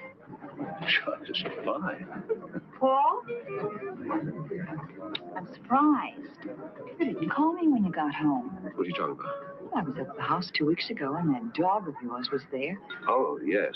I was in and out in the one day. I didn't find it necessary to tell anyone. Martha, meet Victoria Spencer. She'll be working with me. Victoria, this is my sister-in-law, Martha Douglas. Paul has spoken of you so many times. Really? Well, I'm afraid he hasn't mentioned you. Where are you staying, Miss Spencer? She'll be staying at the house. Of course.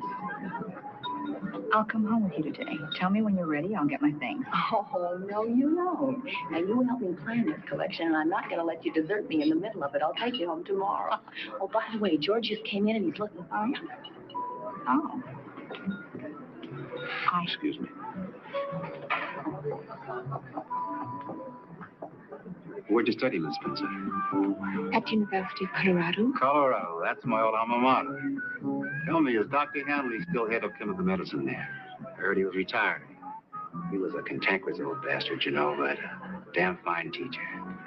I look forward even more to working with Dr. Holliston. I still have much to learn. Less and less. Excuse me.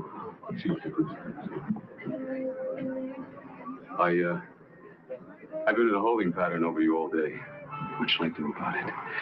Look, while we're mulling over all options, have some wine. It's an Italian vintage, probably made in Algeria out of bull's blood, rubbing alcohol. If a man with your taste and intelligence enjoys it, who am I to refuse? The sun shines on these dreary people as if they were worth a floodlight inspection.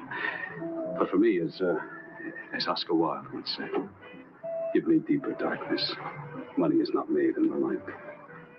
Excuse me. I believe it was Mr. George Bernard Shaw. First curtain of Heartbreak House? Of course. I was just testing you when you passed. Beauty plus intelligence. Very sensuous. Well, we're going to enjoy a rousingly good hump. Hump? A ragged Yes. You referred to a favorite slang word that the Elizabethans used for fornication. I've read much on the subject.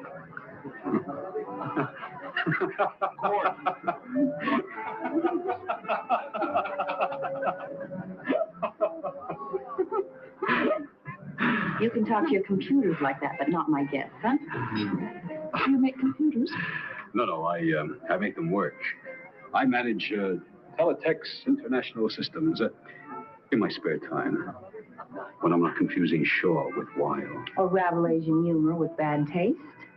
I'm surrounded. Therefore, I surrender to all women. Thank you. One of these days, I'm going to remember what a presumptuous son of a bitch he is and not invite him around. He's only obsessed with a perfectly normal urge. Or so I've read. Victoria, you are unique. And totally charming. Come on, let me introduce you to some nice people. Well, let's say nicer people.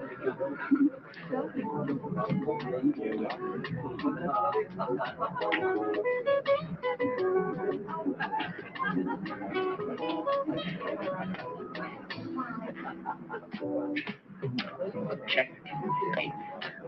Good game. No, not really. I could have given you my queen and both rooks instead of whipped you. You may be right. No, that's not correct.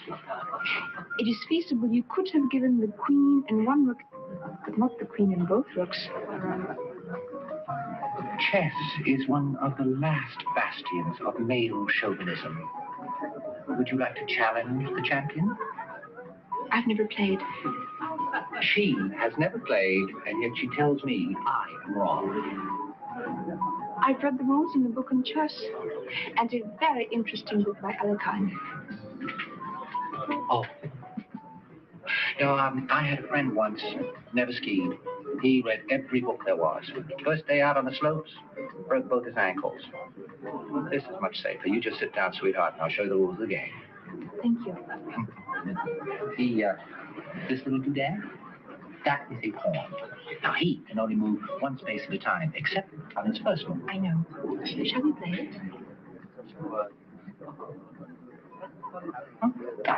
Well, they use the pacifier, but they refuse to be humiliated by discussing it. They wouldn't go that far, not even for science. Oh, your Victoria is something extraordinary. You should see what she's doing to Frank Riley. I love it. I hope he doesn't beat her too badly.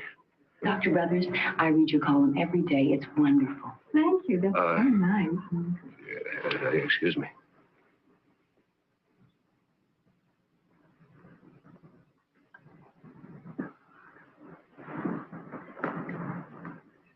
Pardon me.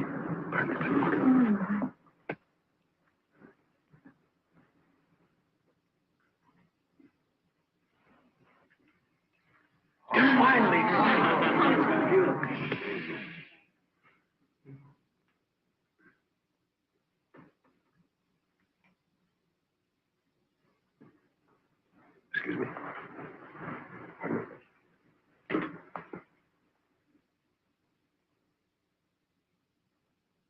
Wonderful. If you don't keep quiet, this game is off.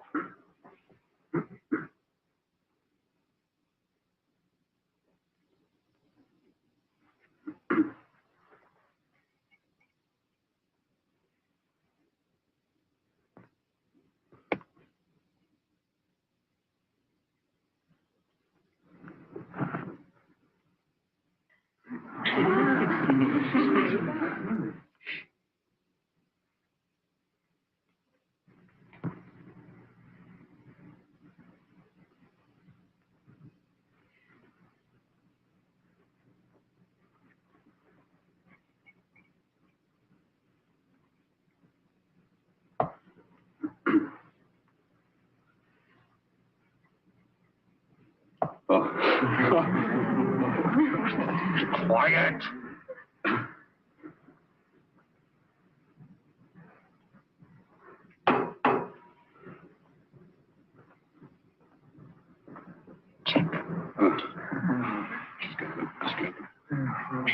Amazing. What a movie. It's beautiful.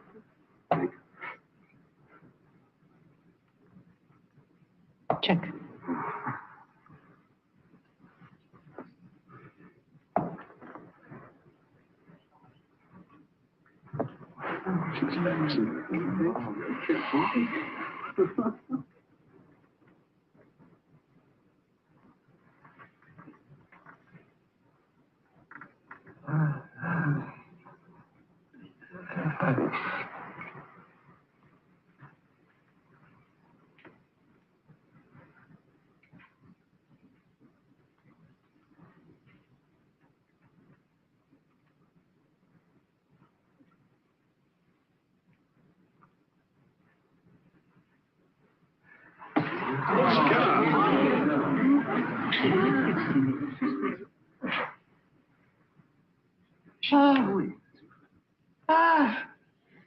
It's Sandman versus Thornton. Yes.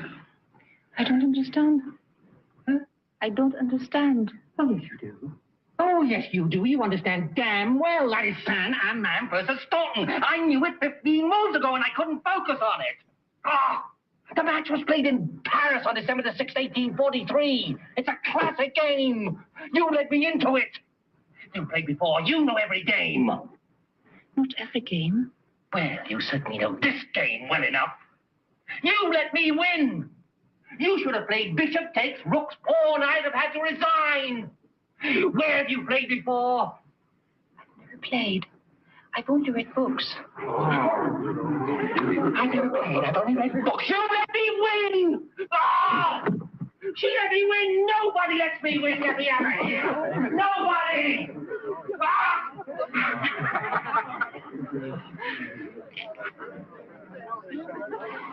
You had him beaten. You are a married man. I believe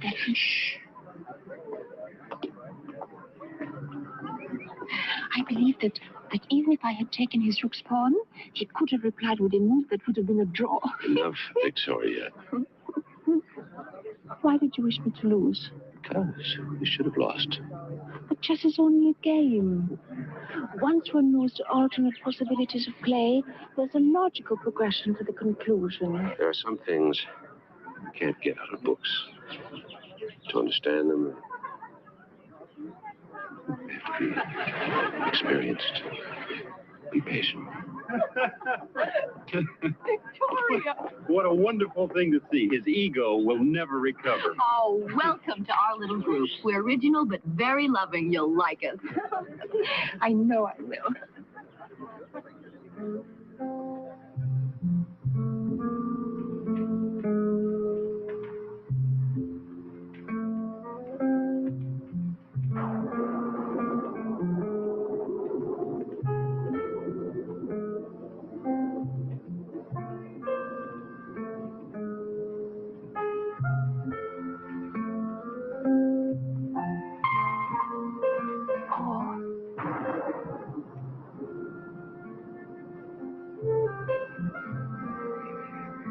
I want to learn,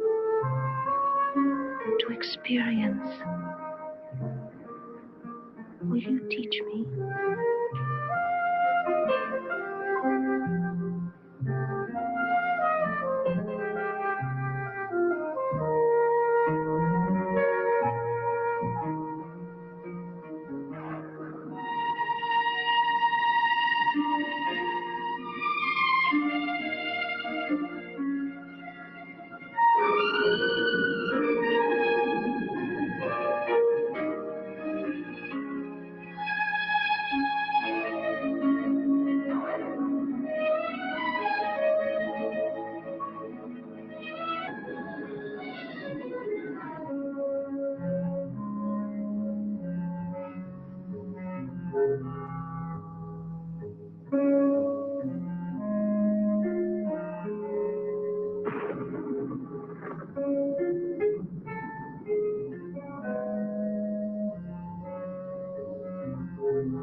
Put you into a clinic.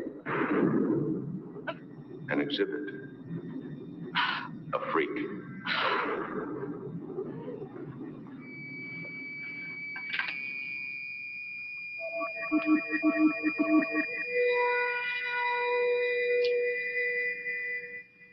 February 24, 7 a.m. Administering 50 cc of methotrexate. A risk because it's a very strong drug and highly addictive. If methotrexate doesn't arrest the rapid aging, I have no choice but to transfer the girl to the research clinic.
Where is California's answer to Madame Curie this morning?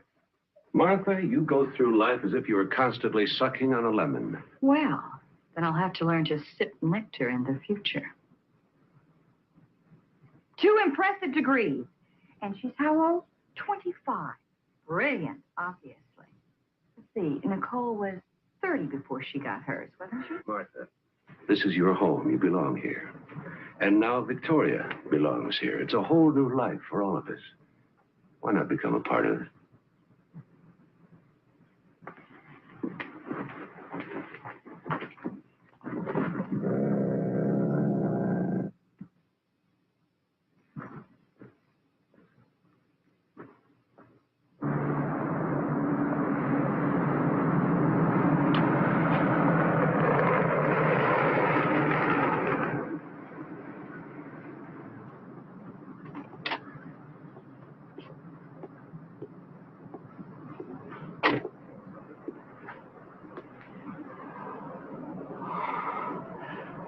greatest revelation is stillness. Lao Tse. 12th century? I don't know one person in 1,000 would know the author of that. And I don't know anyone who's ever quoted it. Well, it could be perfectly matched. Perhaps.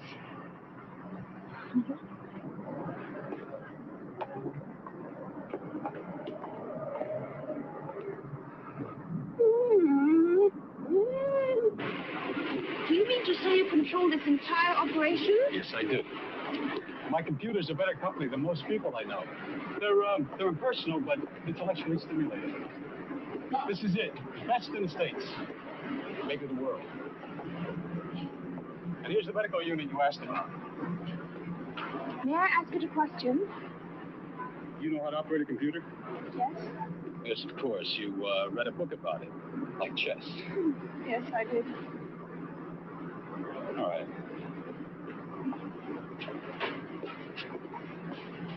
Now, type out the pertinent background data here, and then the question.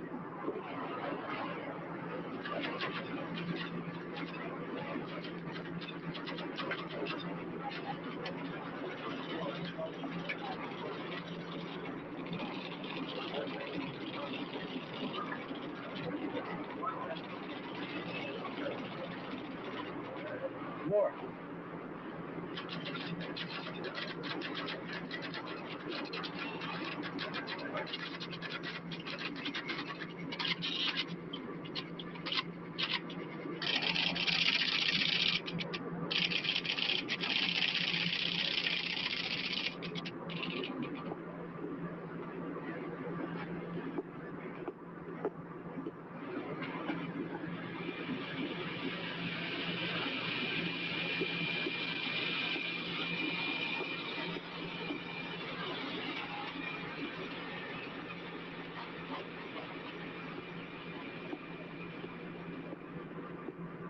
Thank you. Antidote. 70 milliliters pituitary gland extract from unborn fetus. 5 to 6 months development. Was the question as enigmatic as the answer?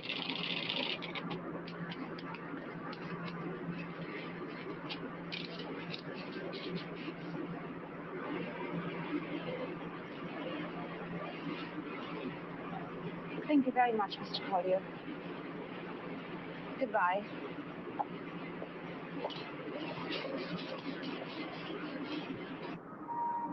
A 6-month fetus has a chance for life on its own. To experiment, fail at that stage would be murder. Please sing me. Please sing me.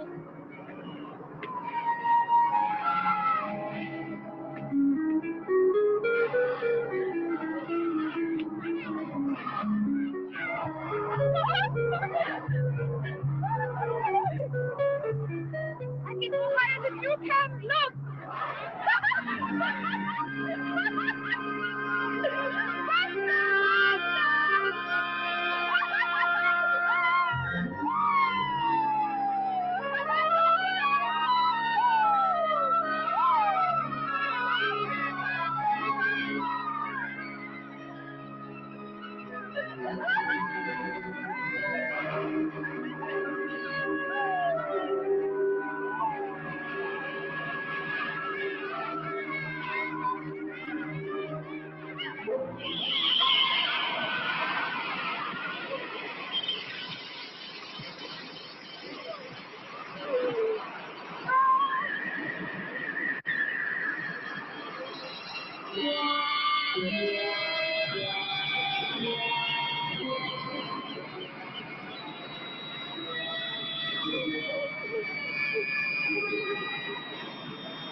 bouillabaisse is the best, Martha. Couldn't top it in one of the finest restaurants in Marseille.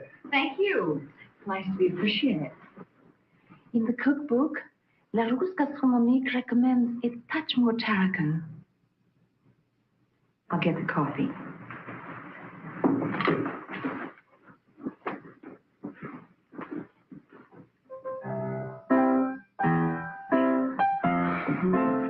When did your baby do? According to my calculations, I am 5 months, 25 days, and about 2 hours pregnant. So that would make it due August 7th. August 5th. Paul mentioned that you and Gordon are going out of town next week? To Seattle. Gordon is beating the bushes again for university money. I'm going to tag along with him. If Dr. Cameron will let me. He's a terrific gynecologist, but he has zero sense of adventure. He thinks that planes and pregnant ladies don't mix. Dr. Cameron. Yes. I understand he's very good.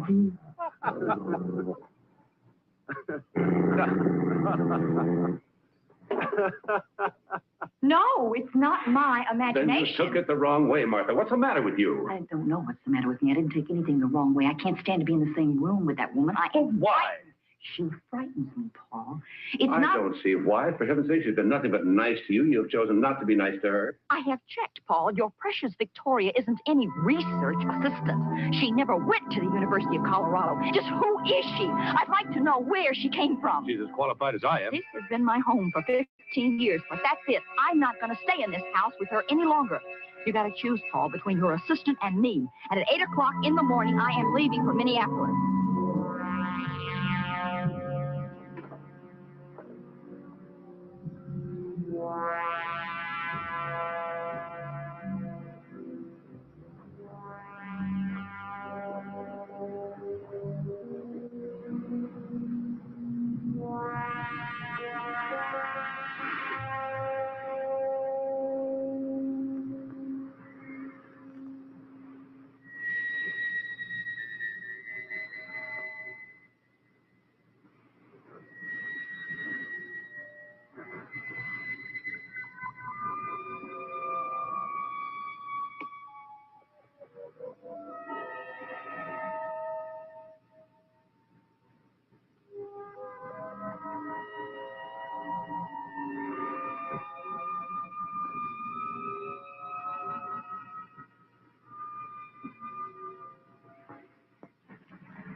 Victoria? Paul, what is it? Martha. She's dead.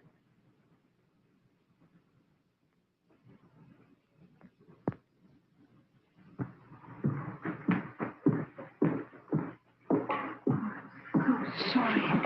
Heart attack. You must go, of course. Yes. But I don't want to leave you alone. Maybe Helen can come over. They left today for Seattle.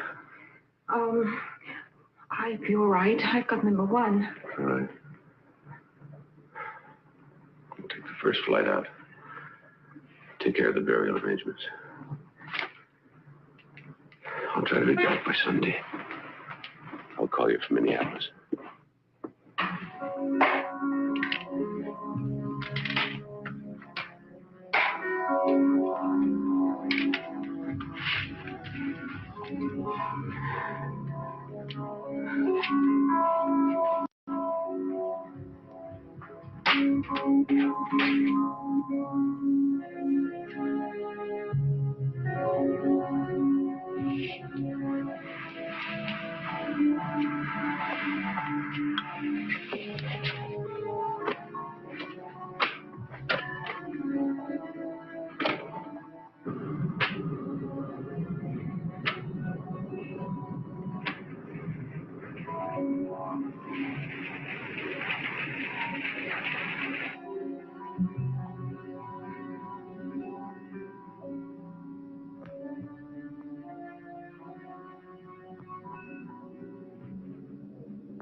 Good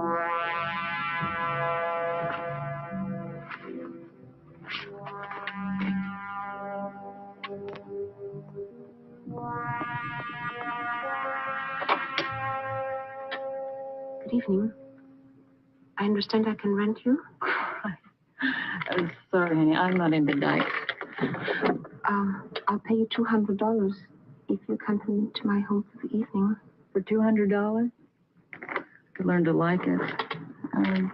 Come on in while I change. Thank you. But no rough stuff, huh? I understand your condition. I doubt it.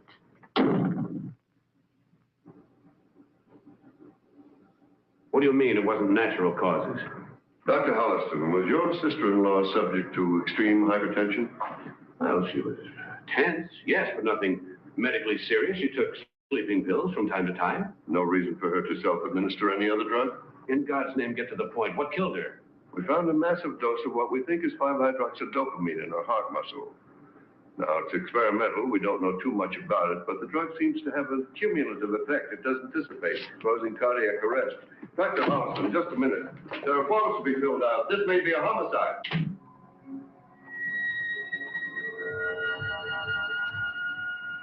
Paul? Victoria? Anybody home? Hello? No.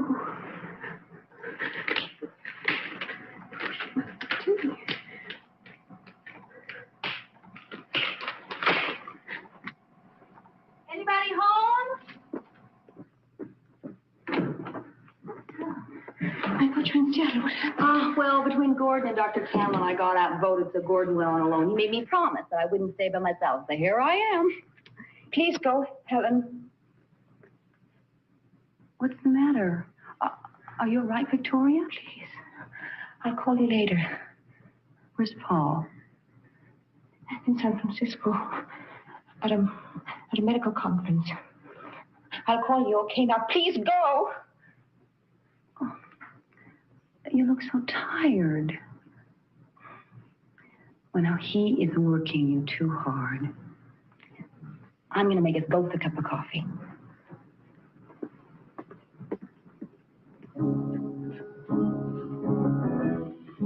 Wait. I'll do it. I'm sorry about earlier. Actually, I'm glad you're here.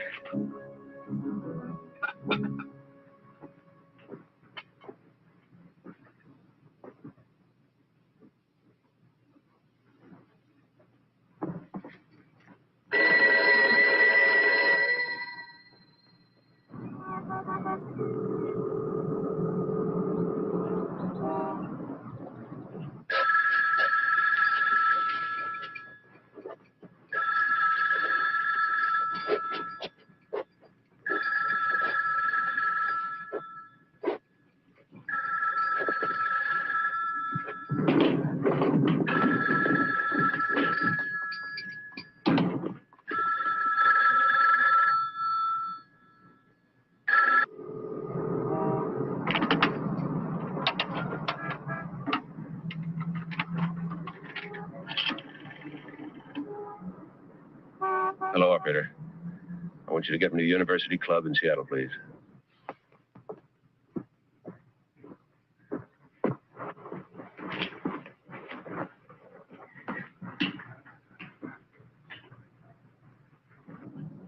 Gordon. Dad. I want you and Helen to sit down. You're at Martha. What? Well, what do you mean? Where is she? Oh, my God. Don't ask any questions. Just catch the first plane home.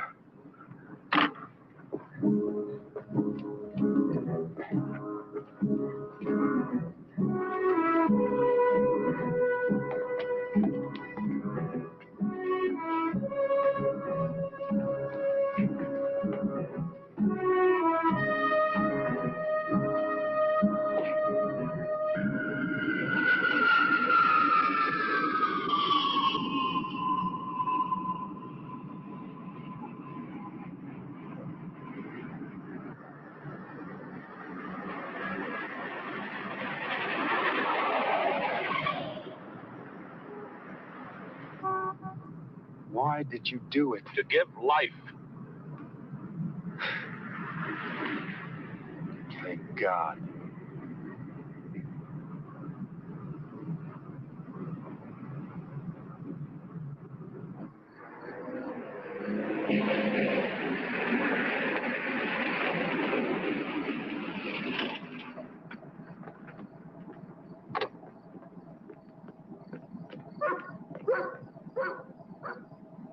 Down the basement.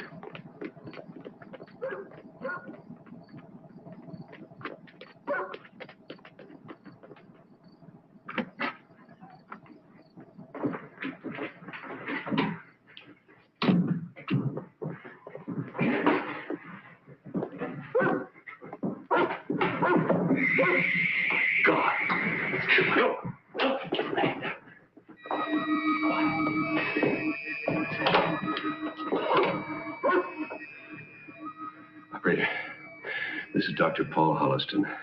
Would you send an emergency ambulance and an attending doctor to 48 Claremont Road immediately, please? Yes, please, immediately. 48 Claremont Road.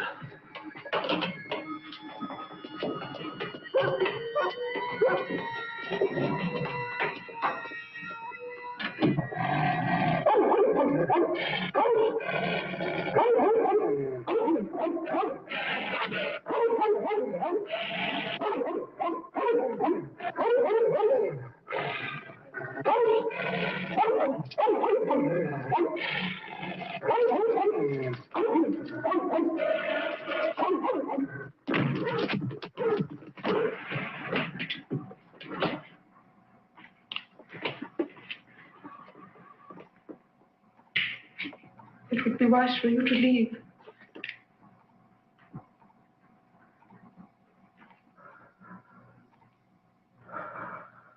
I don't want to kill her. But I will if it's necessary. Why? Tell me why, Victoria. I want to live. I must. Why Helen? Why the baby? They want to live too. Helen can have more babies. I must have this one. Why? I'm dying, Paul. See for yourself. Why didn't you tell me? What could you do about it? Look at me, Paul. Look at me. Look closely. I'm dying. There was a flaw in your creation, and you thought you had corrected it. But I'm immune to imperfection. And I'm also what I believe is called a junkie. This is the only antidote.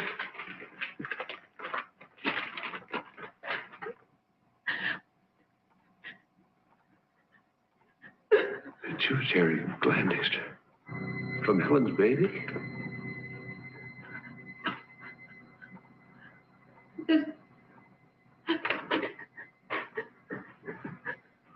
What are you doing?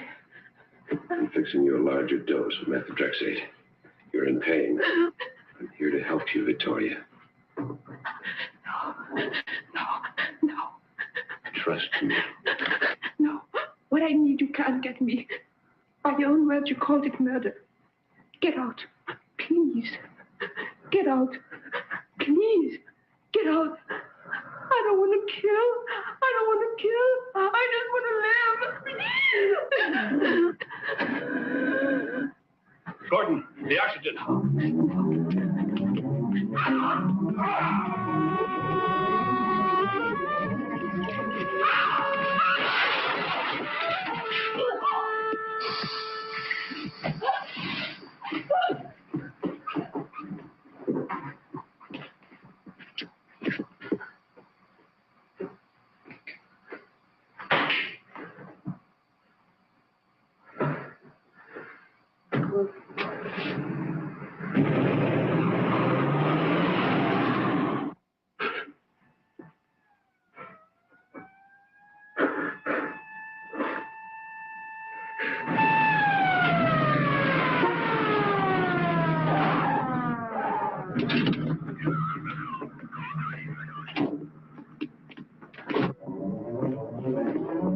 Back there!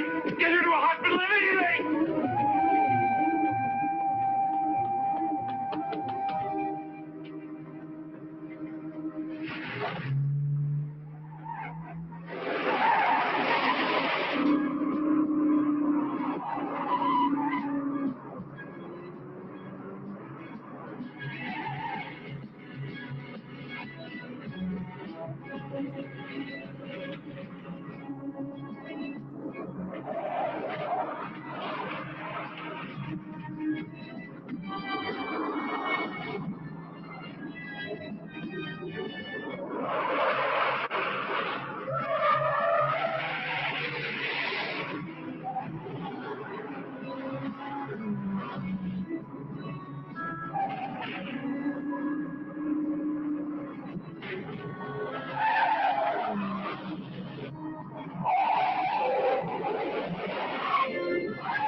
Damn it, die! Leave me!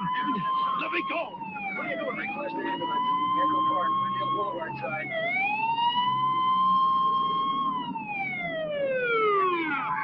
Quick fire over here!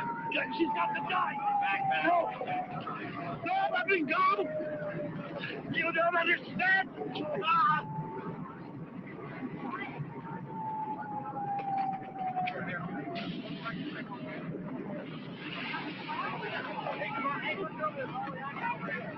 Hey, what happened? Put her over to the dry ground. All right, clear. Ready for you? Clear, Lord.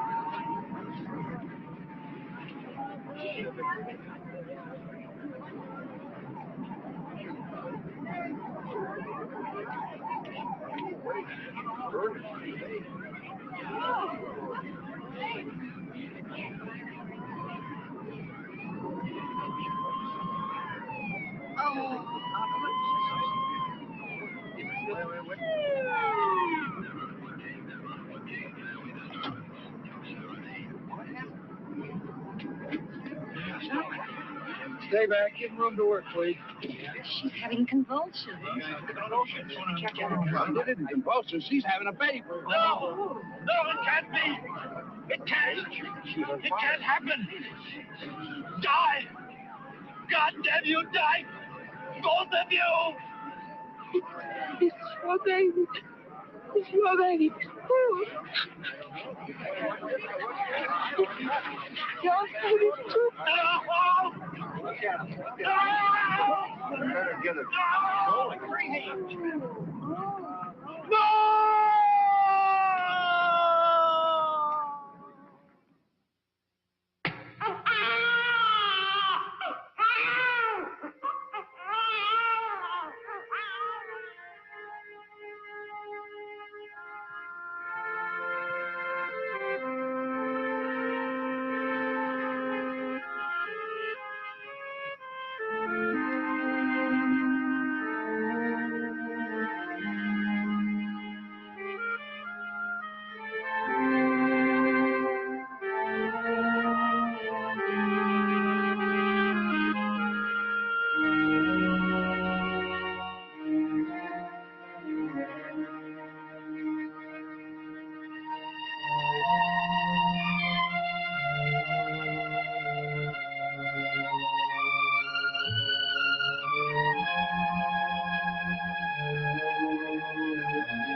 All right. Well, that's it. Got that done. Yeah, great movie. Yeah, that was interesting, huh? That's why you don't Yeah. want to mess with creation things, though. You get caught up in the wrong way. Yeah. Um. See, Yeah. it didn't quite work out for him. Remember the dog killed that little dog that came up? The dog just came up barking at him, and then he ended up killing it. That was never talked about. Yeah. So that poor whoever owned that little dog, it was gone. There was no one even talked about that one at the end. You know. Yeah. But then the woman, Uh, the girl that he saved, she grew up too fast. Her wife didn't have time to, grow properly. You know what I mean? yeah. So Yeah. For sure. there used to be a thing. Ripley's, believe it or not, had a thing where they had some kind of proof of increased aging. You know, like for instance, there was a Yeah. 16-year-old boy that was like 80 years old, and that was a real thing that happened.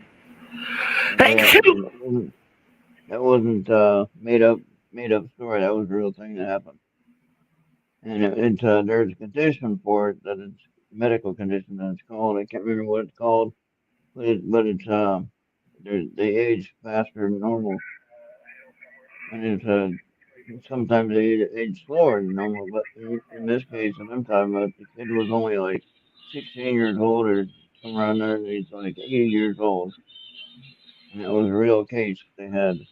Yeah. So that was kind of weird.